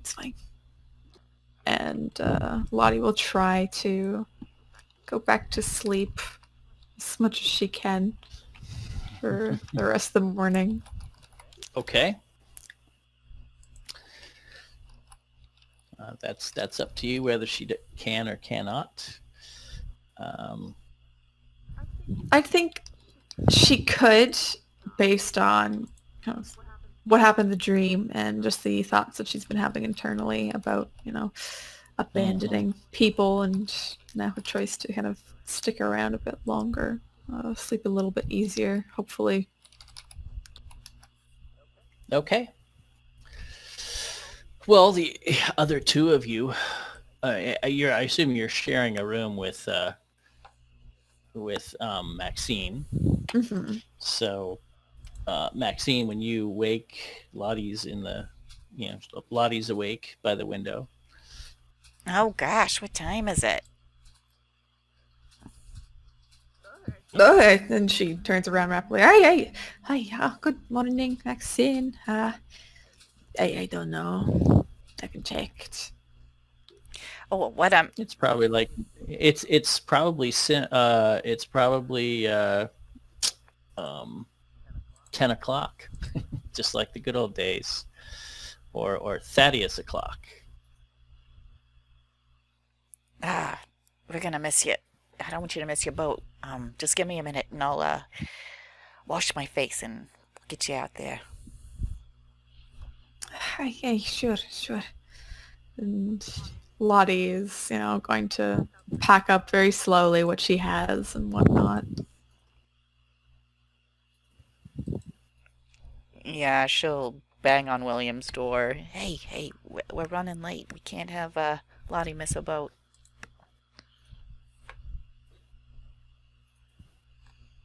He opens the door, and you can see he's like already ready, all prepared. Probably had been sitting there waiting for somebody to knock on the door. Oh, yes, let's get going now. He still kind of wears a little bit of somber look on his face. And as they're kind of getting ready, Maxine getting dressed, Lottie's packing, and Lottie, she's gonna get her hands on her hip, one knitted throughout her hair. And I can't find your bloody passport. Well, to be clear, you never really did get a passport. I think Maxine made it, faked yeah. one for you. Yeah. That's the one that she needs. Okay. Yeah. Yep. Mm-hmm. What? Well, I gave it to you, didn't I? I looked through my things. I just can't find it. Oh, well, dump everything out. Look again. Alright. And she starts taking things out. I don't think Lottie is the best actress in this. She's very overzealous. She's like, okay, I'll take everything. It has to be in here. I don't know where it could have gone. Max looks at her funny. Are you playing some sort of game here? You're gonna miss your boat. Lottie looks to the two and she kind of shrugs. Well, if I miss my boat, I miss my boat. I mean, I guess if I miss the one to England, I can always just go the roundabout way through Kenya. She kind of gives the two a little bit of a smirk. Max sort of slowly starts to smile. Well, I guess that's true. I can't be helped, I guess. It seems like it takes William a little bit longer, and he looks between them both and before he starts to smile. Are you serious? You're going to stay with us? Unfortunately, my Catholic guilt won't let me leave you two. Bloody Jesus came to me last night in a dream and said I couldn't leave. It's awful. It's awful. Ah, well, darn it. All my chance of moving in on this fella dashed to pieces, she says, smiling, looking between them.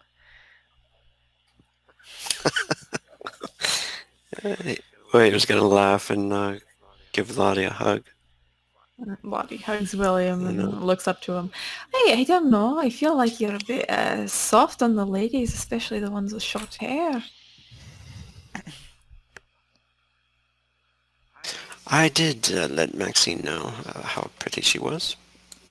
Yeah, but with you around, Red, I might as well be invisible. Ah, well, I'll have to look for some dashing English officer in England. Besides, William's he's wise to my tricks. How unfortunate. Maybe you can find a nice older German man when we go to Kenya. Yeah, there's no replacing that one, I have to say. No one can replace his jokes. The best. Well, Lottie goes over to the bed and slips the passport out from between the mattress and puts it in a safe spot. Well, I guess I'll just have to get voyage on that Kenya boat now. Hopefully it's not all bought up and sure tourists are scrambling to get to that part of the world this time of year. Well, the accommodations I got aren't exactly first class, but what I got I'm willing to share. That's okay. I'm used to being in cramped spaces. And you don't take up much of it. I won't. I'll try. I sometimes starfish. Well, that should be interesting anyway. All right, let's go let the ship know that there'll be one more to board. Alright. She smiles to Maxine and looks over to William, giving his arm a bit of a squeeze, very lightly, but heads out with Maxine.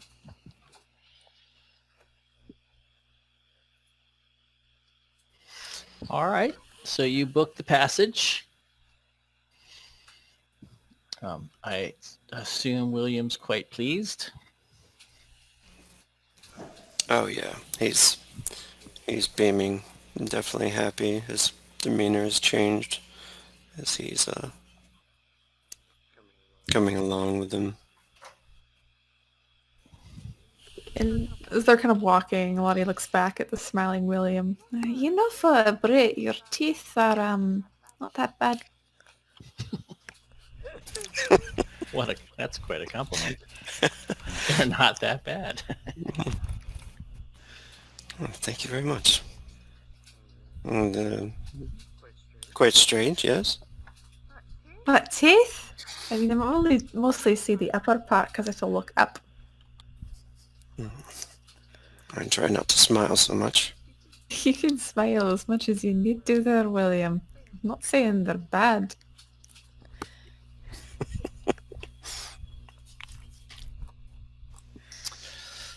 All right. Well, you board the ship and have a little journey. I am going to call a brief bio break, and then we will resolve that. All right. Level up. That's what we get to do now, Rogue. Yes. Yay! Level up. I have not done that. Have you been marking anything that you have successfully been... Any skill you've successfully used? You can put a check mark by that. Not today, during any of the games we've played. So try to think back on those. I have not been doing that. It's not that hard to remember, I know a charm. and I'm sure you've had some successful fighting or firearms rolls. Yeah. Oh yeah, brawl, handgun, Dodge. dodge, yeah.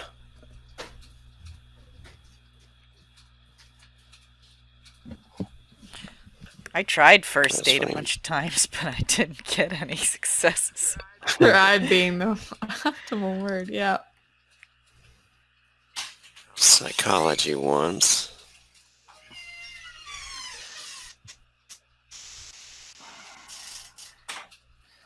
Are we getting I'm back any of the negatives? So you'll see how that works. It is possible. It depends on if you're going to spend time recovering. Okay. So yes. All right. Are we ready to keep going? Yep. Am I the only one with a weak bladder? No, I've just been. I having haven't a lot chugged enough water. I've just been having a lot of tea. Okay, so there we go. My strength went down to 20, right? Yes.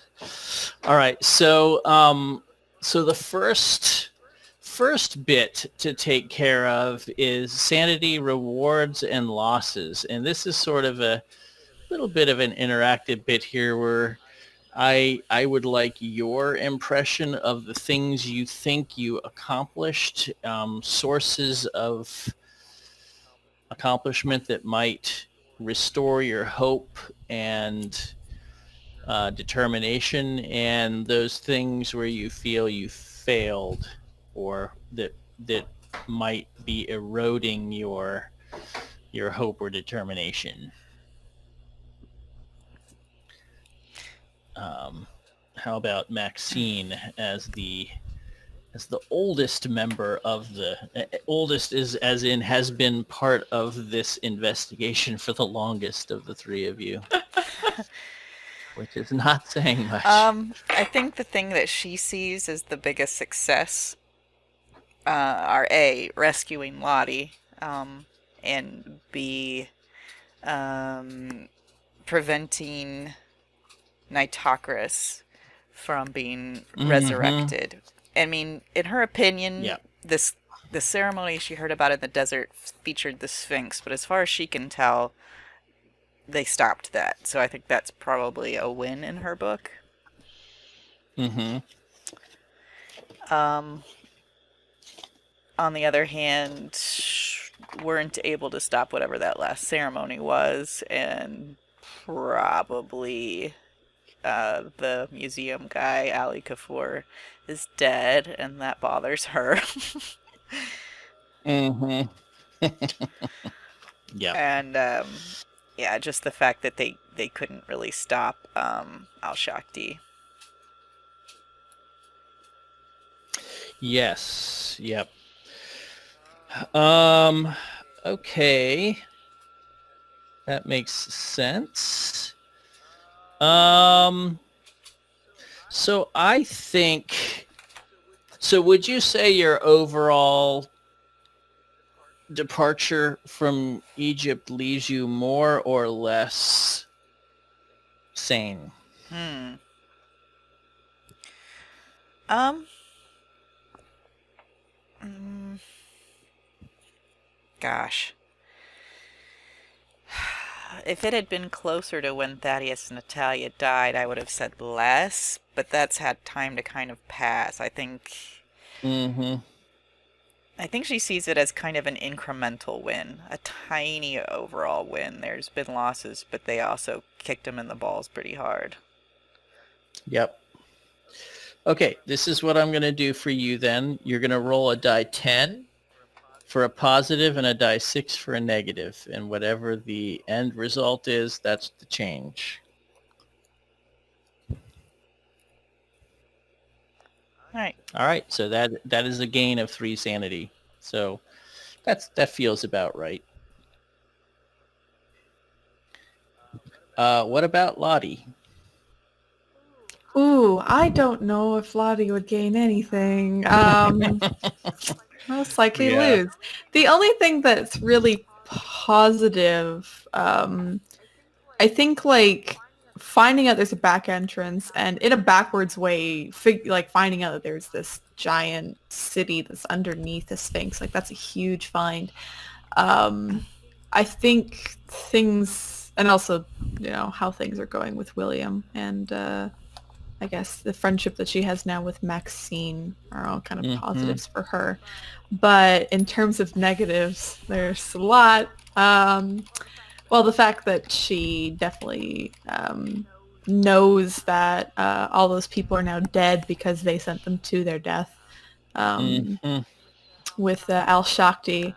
Not being able to stop Al Shakti and getting kind of re-traumatized in the hospital by him. Not being able to do anything about Clive. And also killing, was it Weatherby? Yeah, you already paid for that one. Yeah. Yes, I feel... Yeah, she paid for that one, but she still thinks about it. But in a more positive way. It's not like I regret this. It's like, fuck that guy.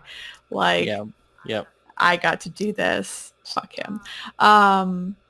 But I think all in all, it was just not a good experience for being in Egypt. I mean, one of the biggest finds that she could have been a part of. And I think her name is technically on it, but she's not going to get much credit for that. They might try to scrub her from any history books. It's not like things that she's worked for a lot of her life. To be able to discover this is going to be erased because of what happened. And that's extremely upsetting to Lottie, that her own academic achievements are going to be scrubbed. Yep. So tell me if this sounds fair. I think the balance is a die 6 positive and a die 10 negative. Yep, that works. Okay. Kind of the opposite of Maxine.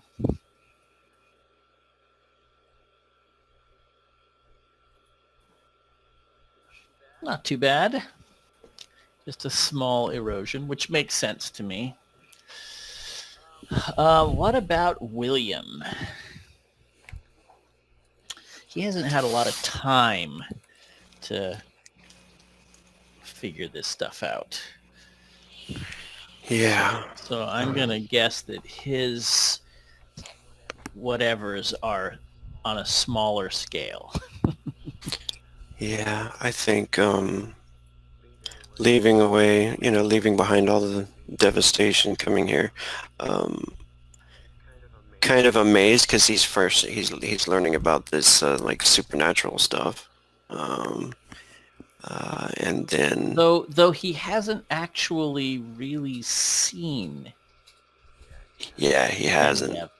of it, so it's still all theory to him. Yeah, and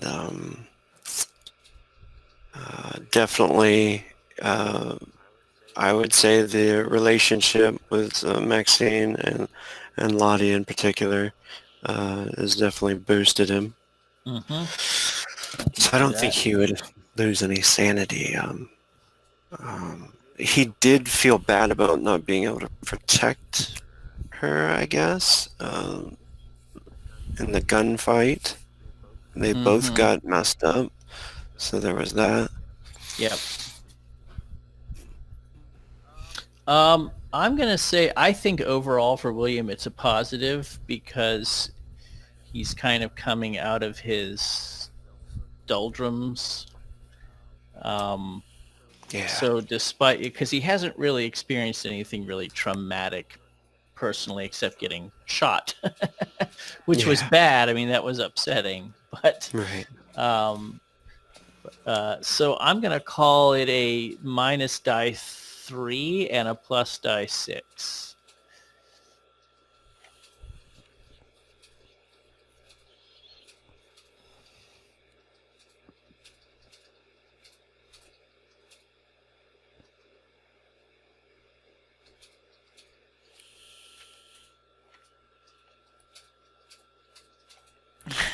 Okay. Break even. Fair enough. So I would say the experience of being shot was a little more traumatic. And you were badly infected. So I think that has left you feeling a little like the use of your arms. I would say that has probably translating into that minus 3 is that you're feeling a little, not literally impotent, but you know what I mean? Like Yeah. you feel a little less capable. And you're trying to impress this Irish lass, and you're just not feeling as strong and masculine as you might normally be. So, okay. So now skills for improvement. First thing to do is to go through your list of skills, and anything that you remember succeeding at that you did not check off, go ahead and click the little check mark next to it to sort of do a little inventory. Technically, I think, Rogue, I mentioned I don't see anything checked off for you, so maybe I forgot to tell you to do this. But whenever you use a skill under stress and you succeed, you should check it off, because that means you had an opportunity to learn from that. You did something right, you might actually learn from it. Okay. So feel free. I mean, if you don't remember 100%, go through and give it your best. Would credit matter? Oh, no, it's not. That doesn't have a checkbox. You can't, no. Dodge. And all of you will get 1 Cthulhu Mythos point just because of the stuff that the Dr. Liebowitz translated for you. You do have no scraps. You kind of look through, and there are some juicy little Cthulhu tidbits in there, enough to warrant the increase of Cthulhu Mythos by 1. And remind me if I know that Lottie and Maxine, you have had your first Mythos experience. Did I give you a die 6 Cthulhu Mythos You points? did. I just rolled really first bad. time? Yes, I think you both rolled really badly. Yeah.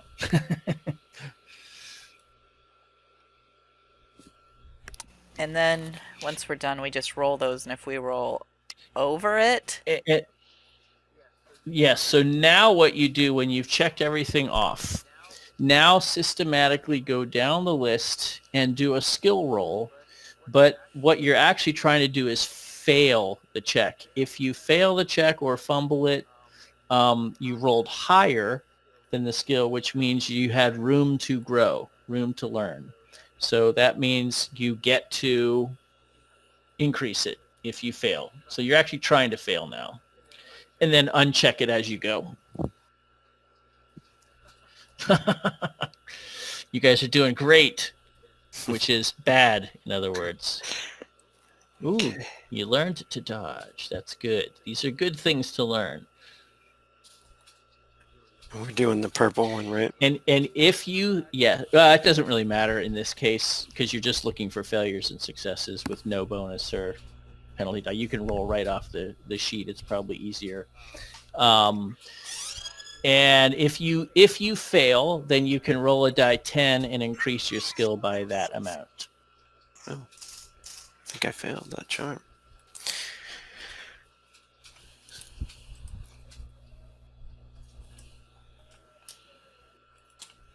And then uncheck. Okay, cool. Too many successes. You guys are doing too well. No, I only got dodge. I got several. Dodge, brawl, locksmith, and spot hidden. Nice. Hey, here's a fun. I'm just gonna throw you a little bone. I hadn't thought of this, Maxine. If you fumble, you get the full 10. Let's just be Sweet. fun. Ooh. All right. And that's a good one to get the full 10 on. Spot hidden. That's nice. Yes. Oh, nice. Oh, nice. I got a 9 on the brawl. Ooh, good. Might need that.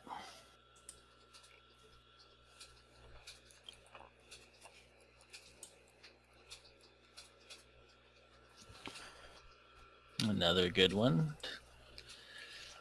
But not by much.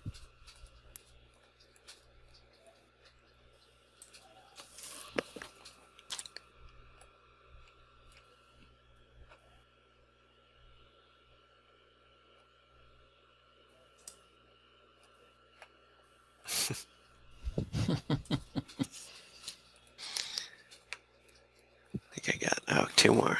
Spot hidden, lip, Oh. and Arabic. Oh, you learned some Arabic. Nice. That makes sense. You were there a while. Many opportunities to use it. Okay, are we all done with that? Yep. Mhm. Next. Okay, so now the next thing is you get to choose 2 different downtime activities.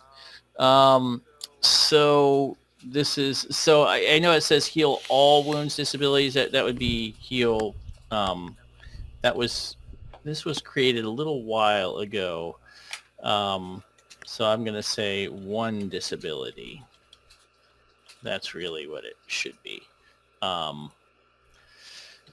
So basically, the first one is to rest, which means you heal 1 disability and restore a die 6 sanity. This cannot go above your normal max, which is basically your power. So if you're already at your power or above, there's no point in, you can't restore your sanity. But for Lottie and William, if you wanted to do that, you would recover 1 of the penalties from that. So in other words, Lottie, you'd get 10 strength. You both get 10 strength back and 10 to the skills that you had to bump down. William, you went down twice, but you could bring everything back up 1 time. So back to only -10 instead of -20. Okay. I'm doing that. And William, you didn't really have a mythos experience yet, so you do not get the die 6. Okay. That happens when you have a true mind-bending experience, which has not happened for you yet. Yeah. Okay. So The other options are you don't need therapy. Nobody is indefinitely insane. You can focus, that is choose any 1 skill and just roll a die 10 and improve it by that amount. You can practice, which is what we just sort of like what we just did, except you check off any 3 skills you want and then make skill checks. So the difference between focus and practice is focus is guaranteed. No matter how high the skill is, you roll, get a die 10. Practice is you're basically going to mark off 3 skills and take your chances to see if they improve. Study a book. You can spend devoted time to reading a book. You may not complete it depending on how long it is, but you'll get a long way there. And if you've learned a spell encountered any spells in books, you can learn it and practice it enough to be able to be competent at using it. And you can just carouse, like drink, relax, and add a die 6 to your luck. So you choose any 2 of those. And you don't all have to choose the same thing, obviously. I'd like to do the 3 chances. And resting. Yeah. I'm gonna do basically the same thing. The 3 chances and Okay. resting. Yeah. Okay. I'm gonna. If you have trouble remembering what skills we bumped down, let me know. I think I got them all. Good. I'm gonna do. Don't forget handguns. Handguns went down 5 as well for each of you. Can Max study the headdress instead of a book? Yes. So I think she'll do that instead, and the 3 skills.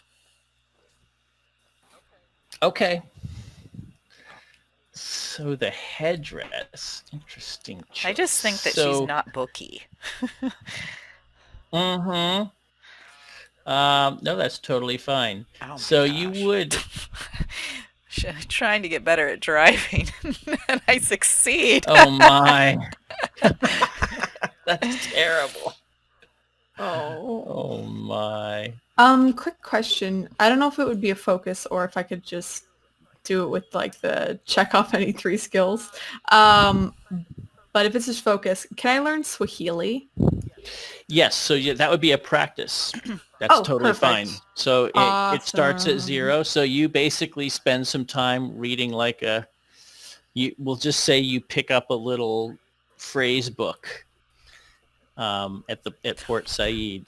We'll just say you found one, and now you spend part of the trip reading, learning. I did pretty fucking well. Man, you are picking up Swahili like it's your native tongue. You sure you're Got my Irish? Slightly Irish accent. I'm actually Kenyan.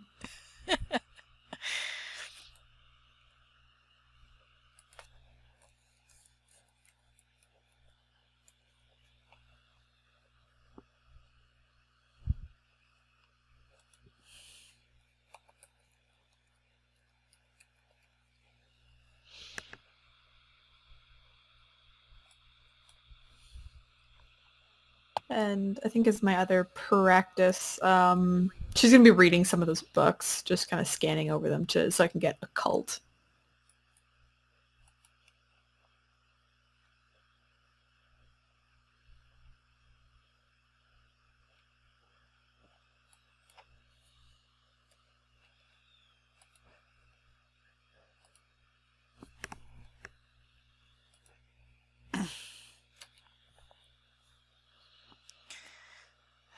So what are we going to do about the headdress?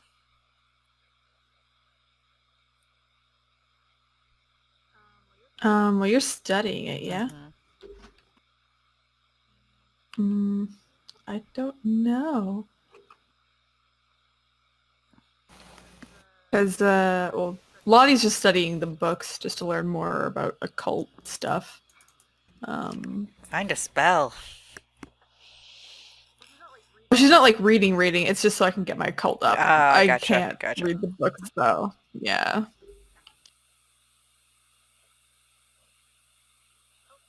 Oh.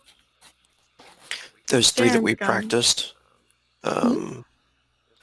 There's 3 that we practiced. They had to be ones that we were just advanced No, in. you can pick anything. No. It's deliberate practice, Cool. but you have to fail at it to get better. And then you have to feel it, yeah. Which is why I picked Swahili, because I cannot fail. I know. Swahili. That's pretty good. That Just is a such, good... I mean, at 10, you can actually kind of say, where's the bathroom and whatnot. Yeah, that's Omelette cool. du Hey. fromage. Hey guys, Hey. my computer just shut off. Oh. Oh It- no. It overheated. Oh shit. I'm recording. Don't worry. Thank God for that, because I'm sure I've lost the recording. I was recording too. It's okay. Good. Yay. Back up. Oh man. Yeah, I Oh. have a new desk and there's a nice little well to put the computer in, but I think there's just no ventilation there. And after a while it just gets hot, and it's the second time it's done that. So oh, that's a shame. All right. Well, that's funny. Everything remembered. Chrome remembered I was in game and brought me right back. That's weird. I don't even know how that happened. But anyway, so sorry for that. So where were we? You guys were doing your thing. I think we're almost good. I failed all my checks, which is great. I So. suddenly knew how to do things that I had been failing at, so. Of course. But you I did get better at a couple things. Oh. Anyway, but what are we gonna do about the headdress? What do I learn about it? Right. So basically, I mean, you're devoting some serious time to that. So I'm just going to go ahead and tell you more about it, and now you kind of know how to use it. So basically, what you learn from it is it stores magical energy. So basically, you can meld your mind with the headdress and allow it to suck up some of your life energy, and store it, and then you can call on it when you need it. And the thing is, you're sort of like a natural battery. You think of yourself as a battery with an alternator, and the headdress is just a battery. So you can charge up this headdress with your own energy, which you keep naturally replenishing over time. And now you have extra magical energy to draw on when you need it. Cool. As long as you're wearing the headdress. There is a downside, however. As you experiment with this headdress, you have very grim occasional visions and sounds and disorienting thoughts. These are very dark mythos things that you are messing with. You're kind of, when you meld with it for the first time, you feel a connection to this whole other reality, which is quite daunting. So that is going to cost you a die 6 sanity. And you know that if you keep using it, you're going to keep having these visions, and it will continue to erode your sense of reality in this Got world. it. I think we had read notes that it had some other powers. Does she sense there's more to learn? Something about, I don't know, I'll have to look at the notes, but tell me what's in your Okay. notes.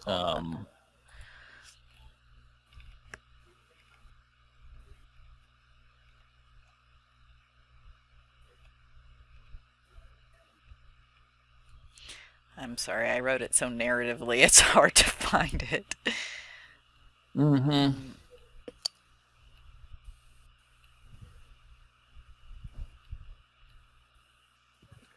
think I'm ready to go.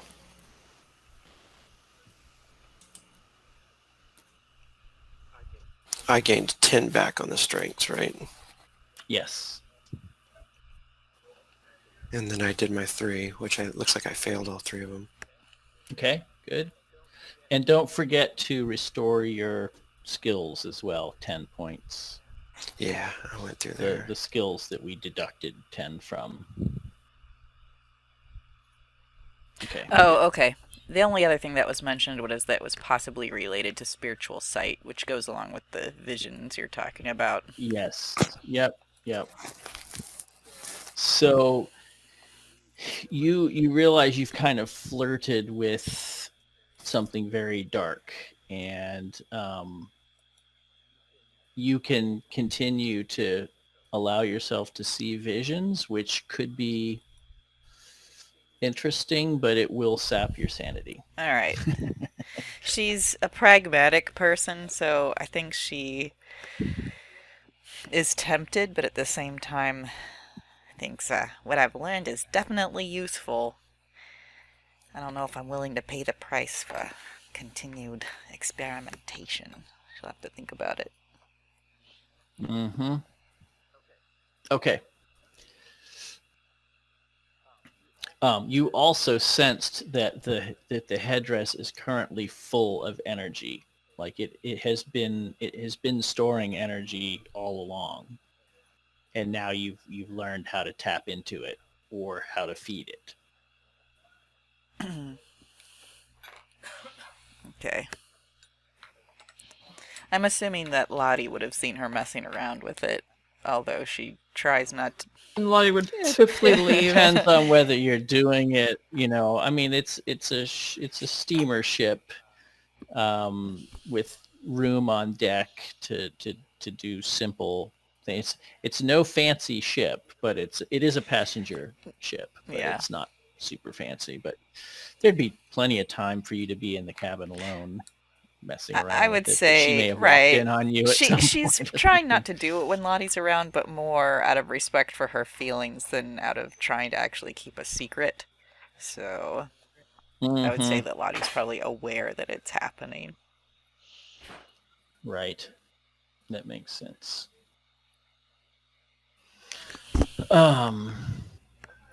Okay. Good. So the journey takes you 9 days in total. And so on the calendar, you can see that when you arrive, it is Monday, April 20th.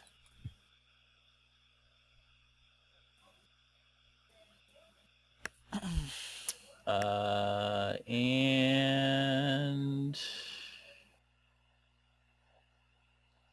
yes, your lovely ship.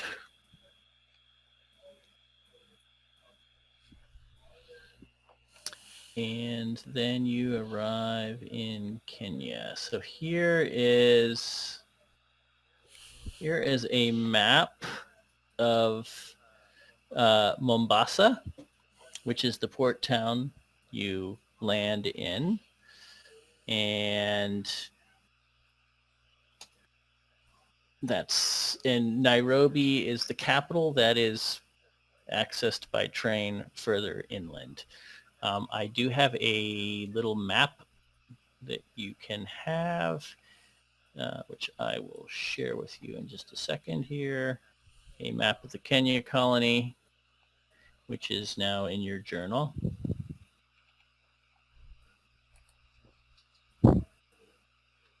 You will have found that maps of Kenya available to the public are pretty sparse.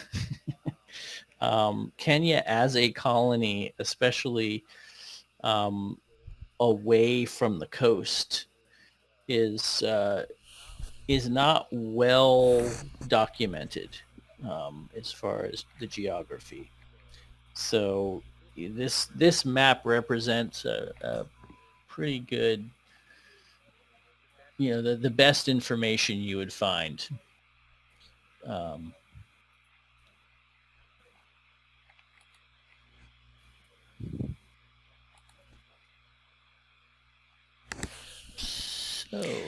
So, I'll be honest. I haven't reviewed the notes, and I should have to see exactly where we wanted to go. So I think we will land and try to find a hotel. Then we're gonna have to. mhm. Oh, we have to go to, because we're following the Carlyle Mhm. expedition, so we have to go to the Great Rift Valley to the northwest of Nairobi. Okay, good. I assume that our scholar has been digging deep into the notes far more than Maxine. Yes. He's She's been messing doing around with a headdress. some research a little bit.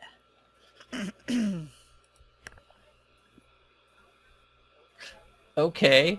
Why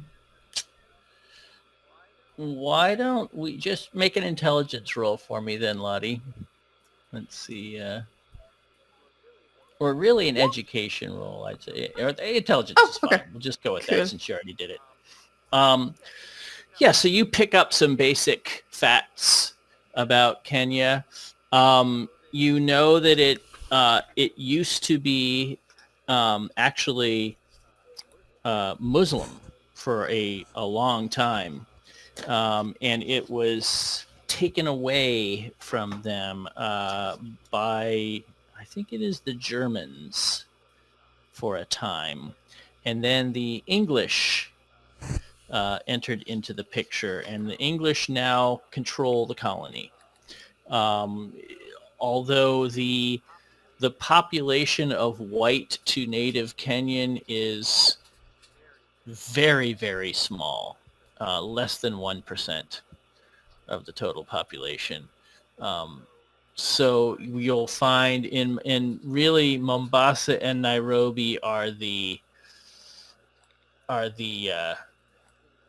real places where you're going to find English settlements.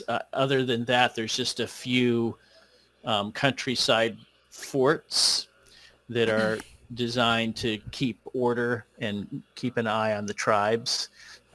Kenya is very tribal. They still still war with one another at times along tribal lines. Though they are modernizing slowly, especially the ones around Nairobi and Mombasa. There's also a very large Indian population here in Mombasa, and to a lesser extent in Nairobi.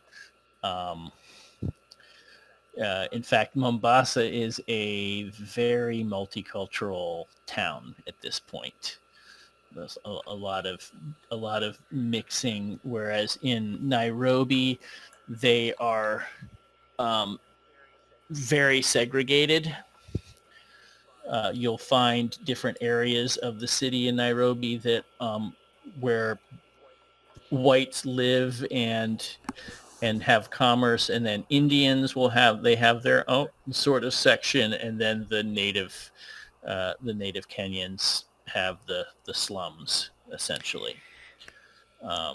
So let's see, what else would you like to know about Kenya? I'm looking at our newspaper clips, and I see that the bodies were found near the Aberdare forest, and this important visitors clip looks like it's got an important clue on it. It says our Undersecretary, Mr. Royston Whittington, held a welcoming dinner for them at Collingswood House. That looks like it's in Mombasa. And so that's someplace we could start asking questions, because Aubrey Penhue, Roger Carlyle, Dr. Houston, and Hypatia Masters were there right before they left to go inland. Mm-hmm. So we could ask about where Collingswood House is. Okay. And you said something earlier that I wanted Aberdare Forest. Yes. So the Aberdare Forest is it's north of Nairobi. not far. So it's like a couple of days safari travel to get to the forest from Nairobi. And how far from Mombasa to Nairobi? That would be by train, and it is about a 250-mile journey.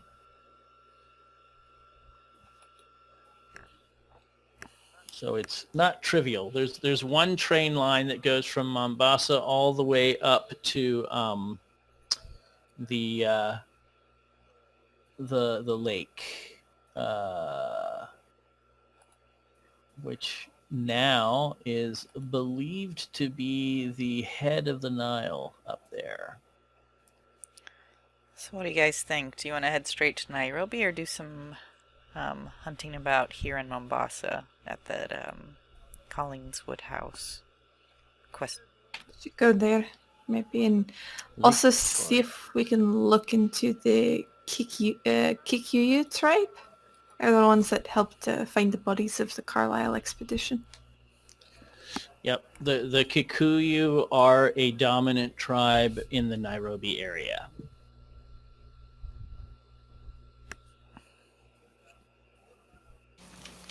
That sounds good. Yeah. I can try my best to talk with the people here if we need it, but I'm not the best at Swahili. It's only, been 9 days? Yeah, well, you sound like a native to me. I'm sure they're just going to think I'm a foreigner. At least, well, I look like one.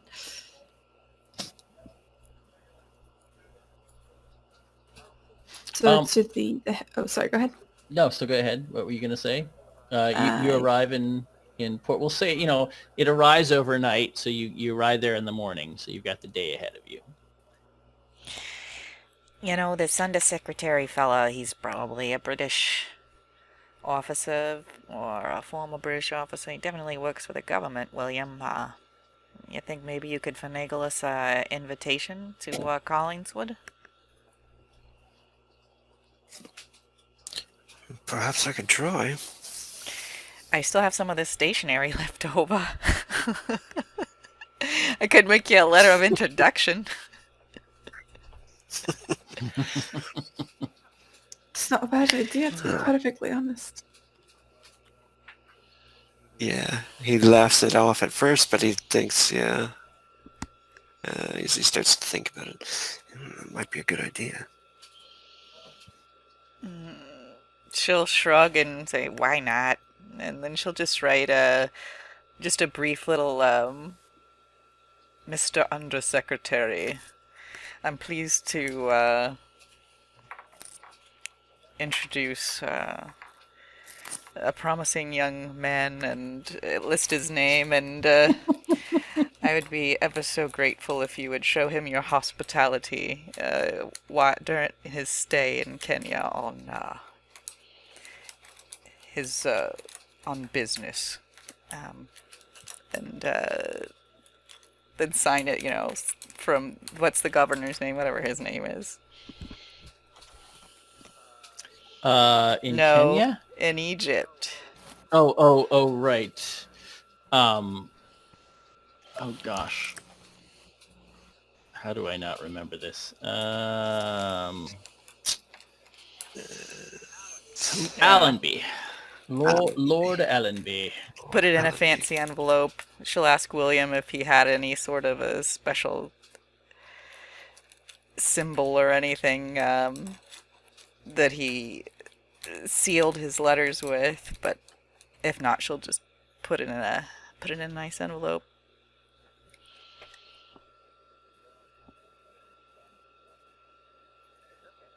Okay. And maybe have that sent off to Collingswood,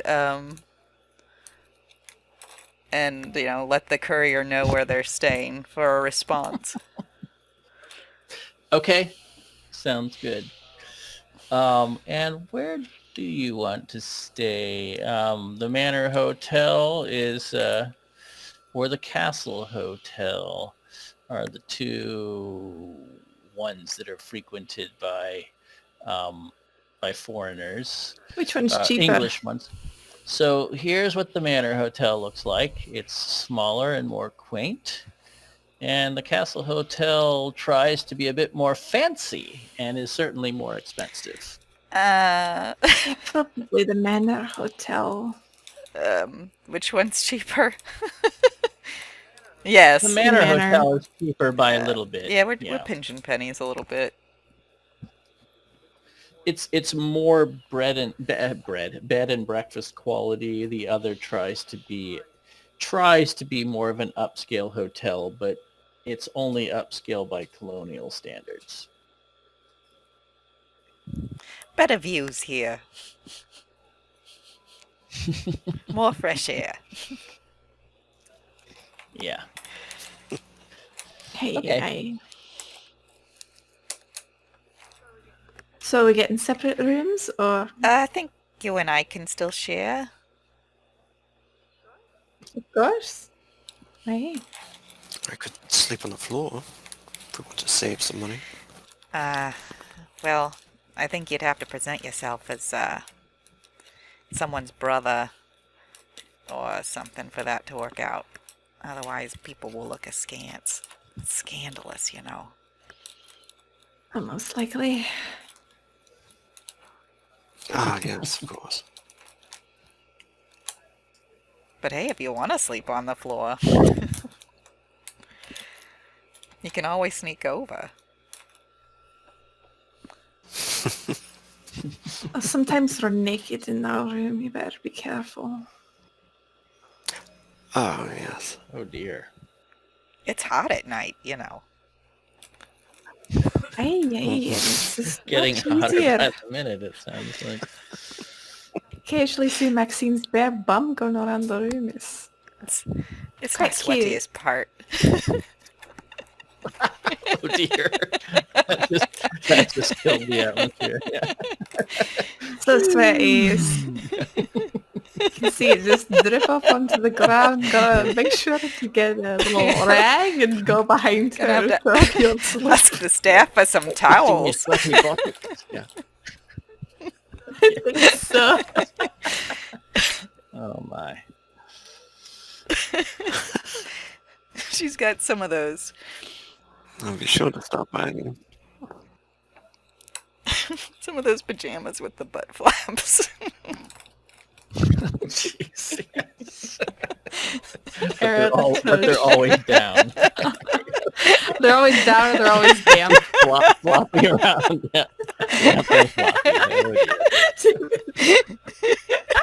In the Windy quite a City, sight. we don't have to worry about that. Yeah. Oh, dear. Okay, so yeah, they get some rooms. Right. So you settle into a hotel. Yeah. It is hot. And not dry like Egypt. No, it is damper. So yes. Hot and humid. You are in the rain. You are in the midst of the rainy season. From March to May, they have the long rains. So it actually, it's a little bit like my experience growing up in Southwest Florida. I'm imagining. The day is really hot and damp, and then heavy rainfall comes for a little while and seems to cool everything down. You're like, and then the rain stops, and within half an hour, now the air is just hot and thicker than it was before and more miserable. Yes. Filled with bugs. Yep. And they love that. This is bug season too. So yes, you'll get a taste of that over time. But you settle in. Do you want to do anything for the afternoon? You've sent your you've written your letter. Once you settle in, you write your letter. Hire a boy, which is, I mean, there's boys all over willing to run messages for a pittance, just like in Cairo. There's like that all the world round, I think. Yeah. We could see if the local newspaper people have anything more information about it. I mean, there were articles written about the Carlyle expedition. Aye, there even could be something going on here, maybe, that we can read about, something that no one's looking at. It seems it's a carried theme wherever we go, or from the notes anyway. Yeah. So you find out that Mombasa is really, it has a very small English population. It's the primary English population is in Nairobi, and there's really no call for an English newspaper here in Mombasa. So they basically just they get their newspapers from Nairobi, so it's always at least a day late. Based on what Nairobi is saying. And the Nairobi Star is the most popular English paper. All right, I guess we make a note of that.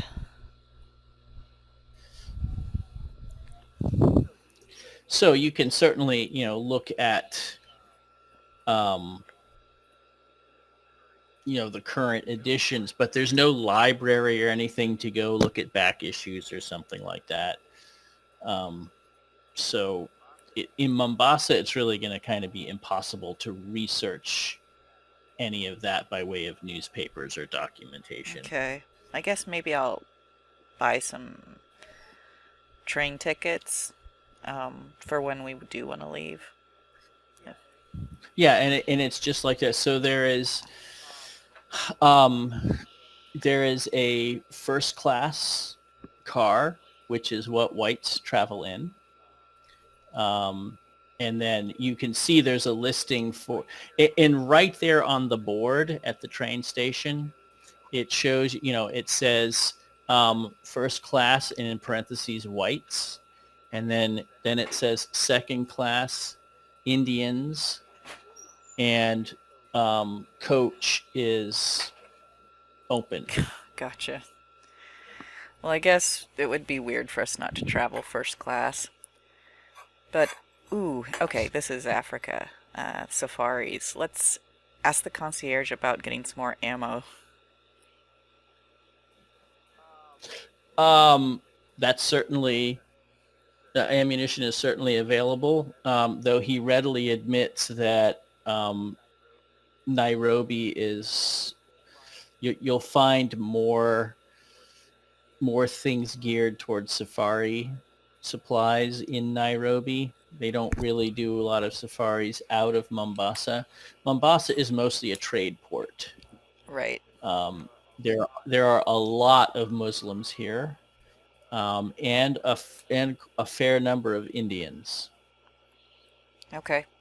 If there's not a place to get it here, then I guess we'll get it in Nairobi.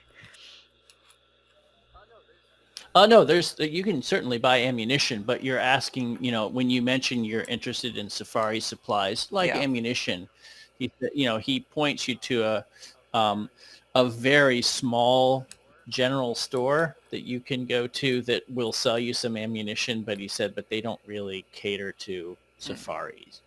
Groups. Well, we'll get a head start. It's more like shaving soaps and things like that. Gotcha. Well, I think we'll head over there and see what they've got. Okay. Yeah, you can get ammunition. That's not a bad. They sell a couple of. They have like an older rifle and a couple of revolvers for sale that look like they've seen somewhat better days. So they're clearly being sold secondhand, and a little bit of ammunition for those. I think we're good on weapons, right? are we, guys? I think so, because he took the and rifles, I've got 2 right? pistols. I've got Mm-hmm. And the right, shotgun. so let's just buy the ammo. Okay. There you go. And, there may be a few just general household supplies that Max will you get a might big want to old replenish. jungle knife. Do they have Um, mosquito nets that they invented Citronella yet? candles. I'm sure Mm. they have netting. Machete. Perfect. Yeah, machete. Yep. Yeah, you can get some basic stuff like that. A machete, certainly. That is okay. So what else? Mm, Ooh, I don't know.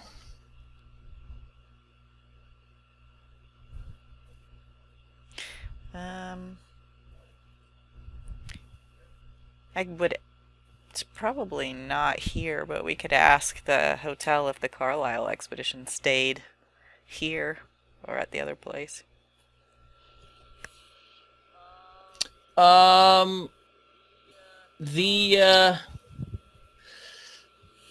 the owner doesn't remember the Carlyle and a Carlyle staying here. You can make a luck check though,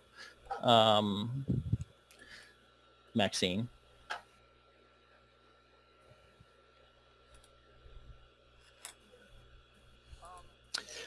He does remember the Carlyle expedition coming through town. It was kind of a big deal at the time. This was 5 years ago, he thinks, right? About 5 years ago, wasn't it? As I recall, I believe they stayed at the Castle Hotel. But I don't recall them being here for very long, though it caused quite a stir among the English-speaking community. I think there was some hope over at what was the name of that house? Collingswood? Collingswood, yes, that they would liven up the social scene here in Mombasa, which I confess readily is it leaves a bit much to be desired. But they were not here long before they went on to Nairobi, and of course eventually met their unfortunate end, as I'm sure you're aware. Oh, yes. What can you tell us about the undersecretary? The undersecretary in Nairobi. Is he not at Collingswood? Oh, yes. Well, that would be at this point in time, Mr. Roger Coriadon is his name.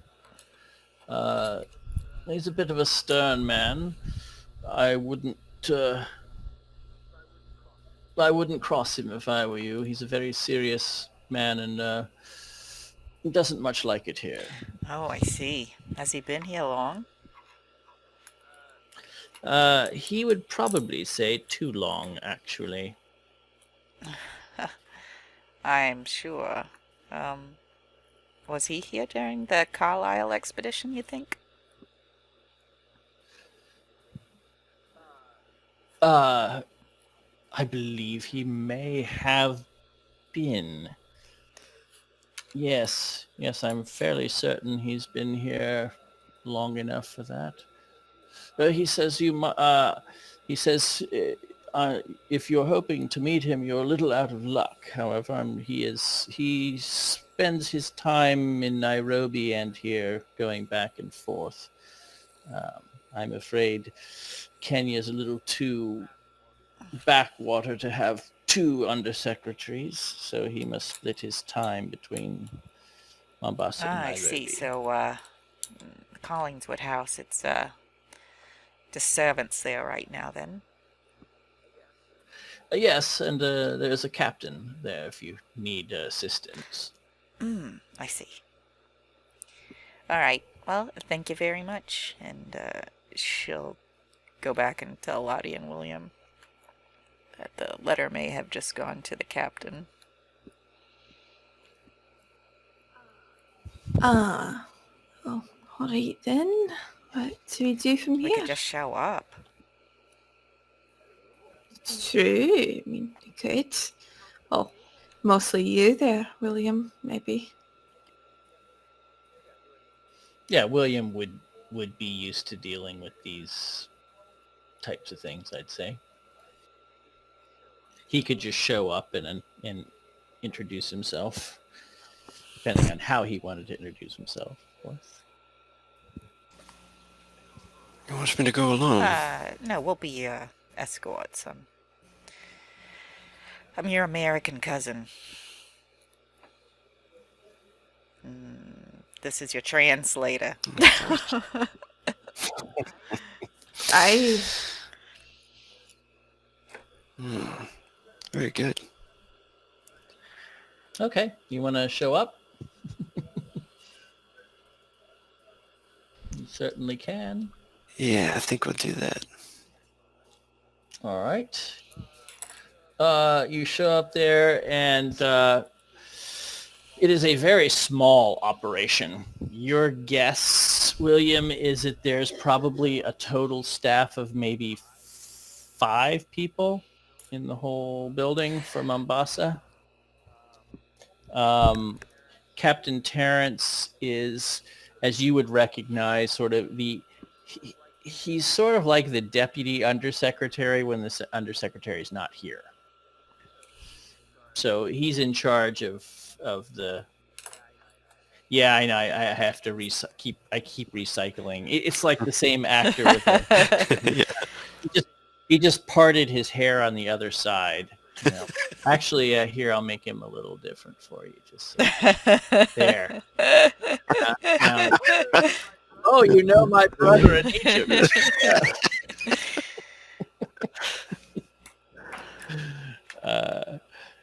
Yeah. It looks very familiar. Oh, wait. Now I don't recognize him. Playing my games long enough, you'll start recognizing actors. wait. You died. I've seen him in something. Just like on our TV shows, we do that all the time now. Like, oh, we know her from somewhere, and then she'll look it up, and it's like, yep, we just watched that 2 weeks ago. So yes, he introduces himself as Captain Terence. Philip. Nice to meet you, Captain Terence. He says, are you the one that Lord Allenby recommended? Yes, I got his letter. Very impressive. Thank you very much. This is my interpreter. May I introduce? Your interpreter. And he nods to Lottie. Speaking English. Hello there. Evelyn McCready. Nice to meet you. Ah, yes. Irish. Hi. Pleasure to meet you, ma'am. You, sir. Yeah. And he doesn't say her name. He lets kind of Maxine, both of them introduce themselves, really. Yeah, Max hasn't really blown this identity too wide yet, so she'll just use her own name. Or is this her real name? You don't know. But she'll introduce herself as Maxine. Okay. Well, he says, a pleasure to meet you both. He says, to be quite honest, a breath of fresh air coming through here, and he kind of gestures around. It's blistering hot and humid. He says, and you can see we could use some fresh air here. Yes, I've not quite grown accustomed to the weather. Yeah, it's like you can drink the air here. It's If only you could. well, if you want a mouthful of bugs. Yes, there's that too. He just kind of puts on a strange smile. And he says, "So, what business brings you to our fair colony, if I may ask? How can I be of assistance?"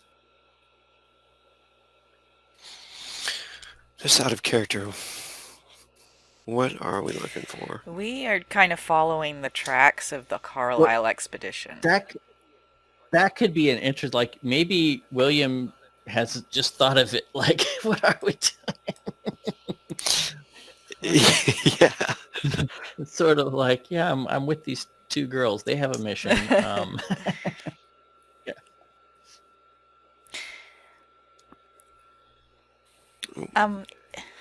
Yeah, he looks towards Maxine when the captain asks the question, and then he kind of like looks away as if he's perusing the house or something and looking at the decorations or the walls. Well, Max will actually kind of realize he doesn't know anything or know enough.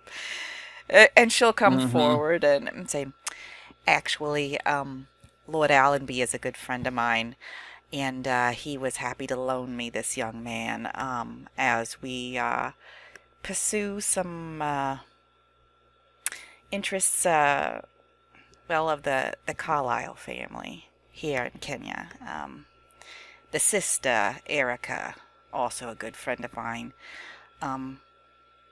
Well, she's never been quite satisfied with some of the details that she got about her brother and his end, and she asked me, being the adventurous sort I am and the people person I am, and she gives a big smile.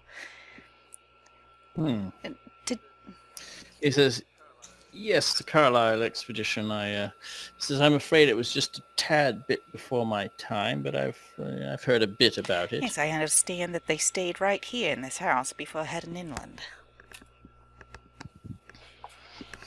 I believe there may have been a function here for them. I'm not sure they spent the night here. That would be unusual. I see. Well, I suppose it's the undersecretary that we would have needed to speak to about that if you weren't here. Oh, I'm afraid he's in Nairobi at the moment, and he's likely to be there for a couple more weeks at least. We're headed that direction. Where would we find him? Oh, well, good heavens! I mean that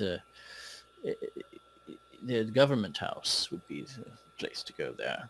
I see. It's not far from the train station. Well then, perhaps we should get that letter of introduction back so that we can give it to Mr. Undersecretary, seeing as it was meant for him. Oh yes, of course. Quite proper, quite proper. And he goes around to a desk and opens a drawer, and it's right on top. And he just pulls it out and checks to make sure it's the right one, folds it up neatly, and hands it back to you. He says, "Will there be anything else I can assist you with?" No, I think that would be everything. Thank you very much, Captain. Actually, she looks over at Lottie. While we do have the best translator we could find while we was in Cairo, I was wondering if there's anyone you can recommend who's local. Or someone to recommend in Nairobi. I'm afraid I can't, but the hoteliers there are likely to have connections to reliable sorts. And if you're looking for safari, they can match you up with someone appropriate for your interests. I see. Is there anything we should know about events here in Kenya? Everything pretty quiet? Generally speaking, he says there is, of course, the occasional bit of unrest among the natives.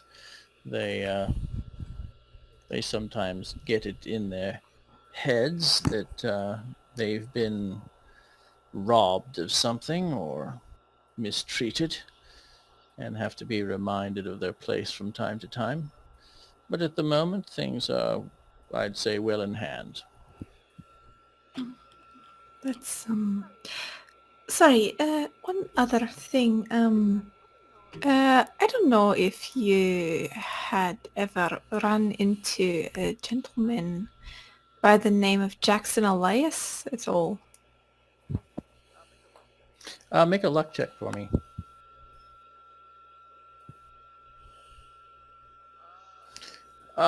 He says, I vaguely remember, was he a Negro American? He was in the midst of writing a book. Unfortunately, he did pass quite a few months ago, but I know. He was here last year, I believe. The undersecretary might know more about that. I didn't speak to him directly, but I remember him coming through and going on to Nairobi. Oh, good to know. We're well, one of my little fascinations. He's got a book. Well, he's got quite a few. One of them, unfortunately, half finished. You ever heard of a cult? Well, I'm sure there's quite a bit of cults in Kenya here. But one called the Bloody Tongue. Afraid I can't say I have, Mum. That's perfectly fine. That It's doesn't surprise me. He says, bloody tongue sounds about right. I understand it's a bit more niche. Well, hopefully the undersecretary has maybe spoke to Jackson a little bit more. But we thank you very much, Captain. It's been a pleasure, Mum. Always a pleasure. And she nods her head towards the captain. He nods, and he seems a little stiff, just in general, the way he carries himself. He says, if you're looking for a train to Nairobi, he says the train leaves every evening. It's an overnight journey to Nairobi, and then it turns around and comes back. Well, maybe we'll try to catch it. It seems as though there's not much to do here in Mombasa. He looks at his pocket. He looks at his pocket watch. He says, it should be leaving in about an hour. He says, and it won't be back for 2 days. So. Better hurry then. Yes, indeed. He wishes you well. Thank you, Captain. They take off pretty quickly, I guess. Okay. Grab your things and go to the train station quickly. Probably barely make it. Okay. Yeah, you barely make it. You buy your tickets. It's almost midnight, so we're gonna stop in a minute here. But a curious thing happens at the Mombasa train station. You're standing there with your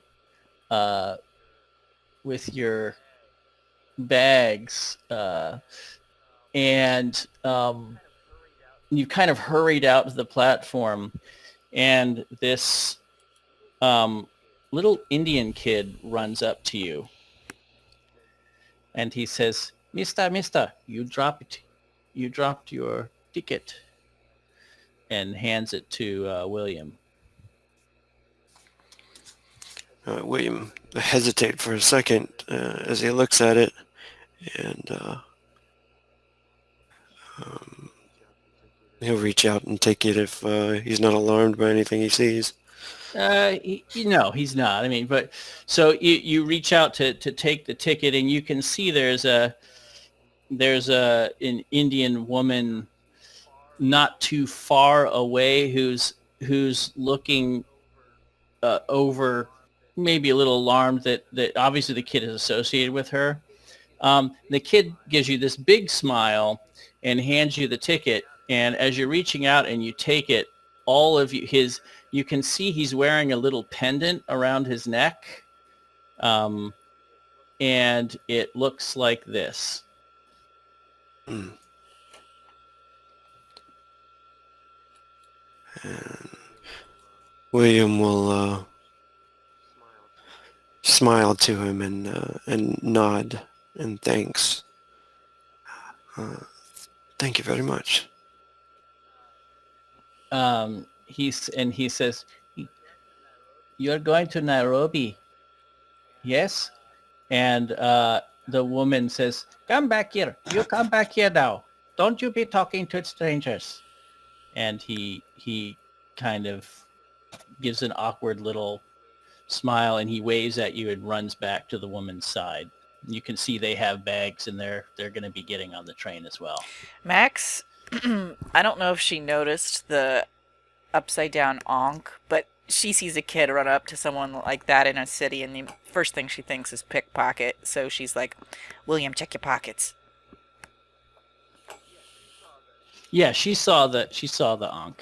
It was Okay. pretty obvious.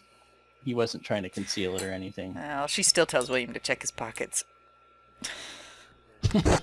Yeah, he starts to pat his pockets down. He says, "Never seen the symbol upside down before." William, Yeah, your stuff is William, fine. you remember when we was in the pyramid? That was the key for getting into that tomb. It's their symbol.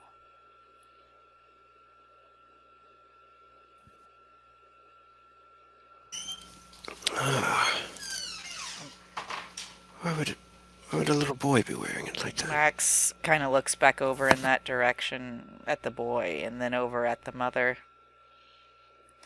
Maybe it's not so much the boy.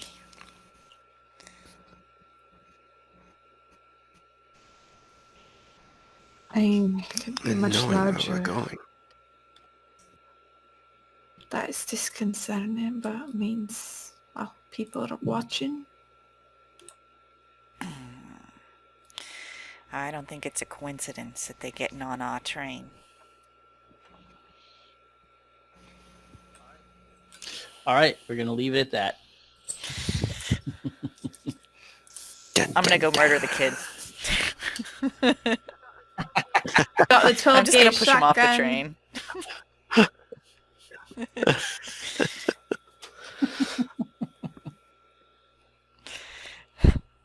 We're in Kenya. Shoot his mom. You are. Hooray, we made it.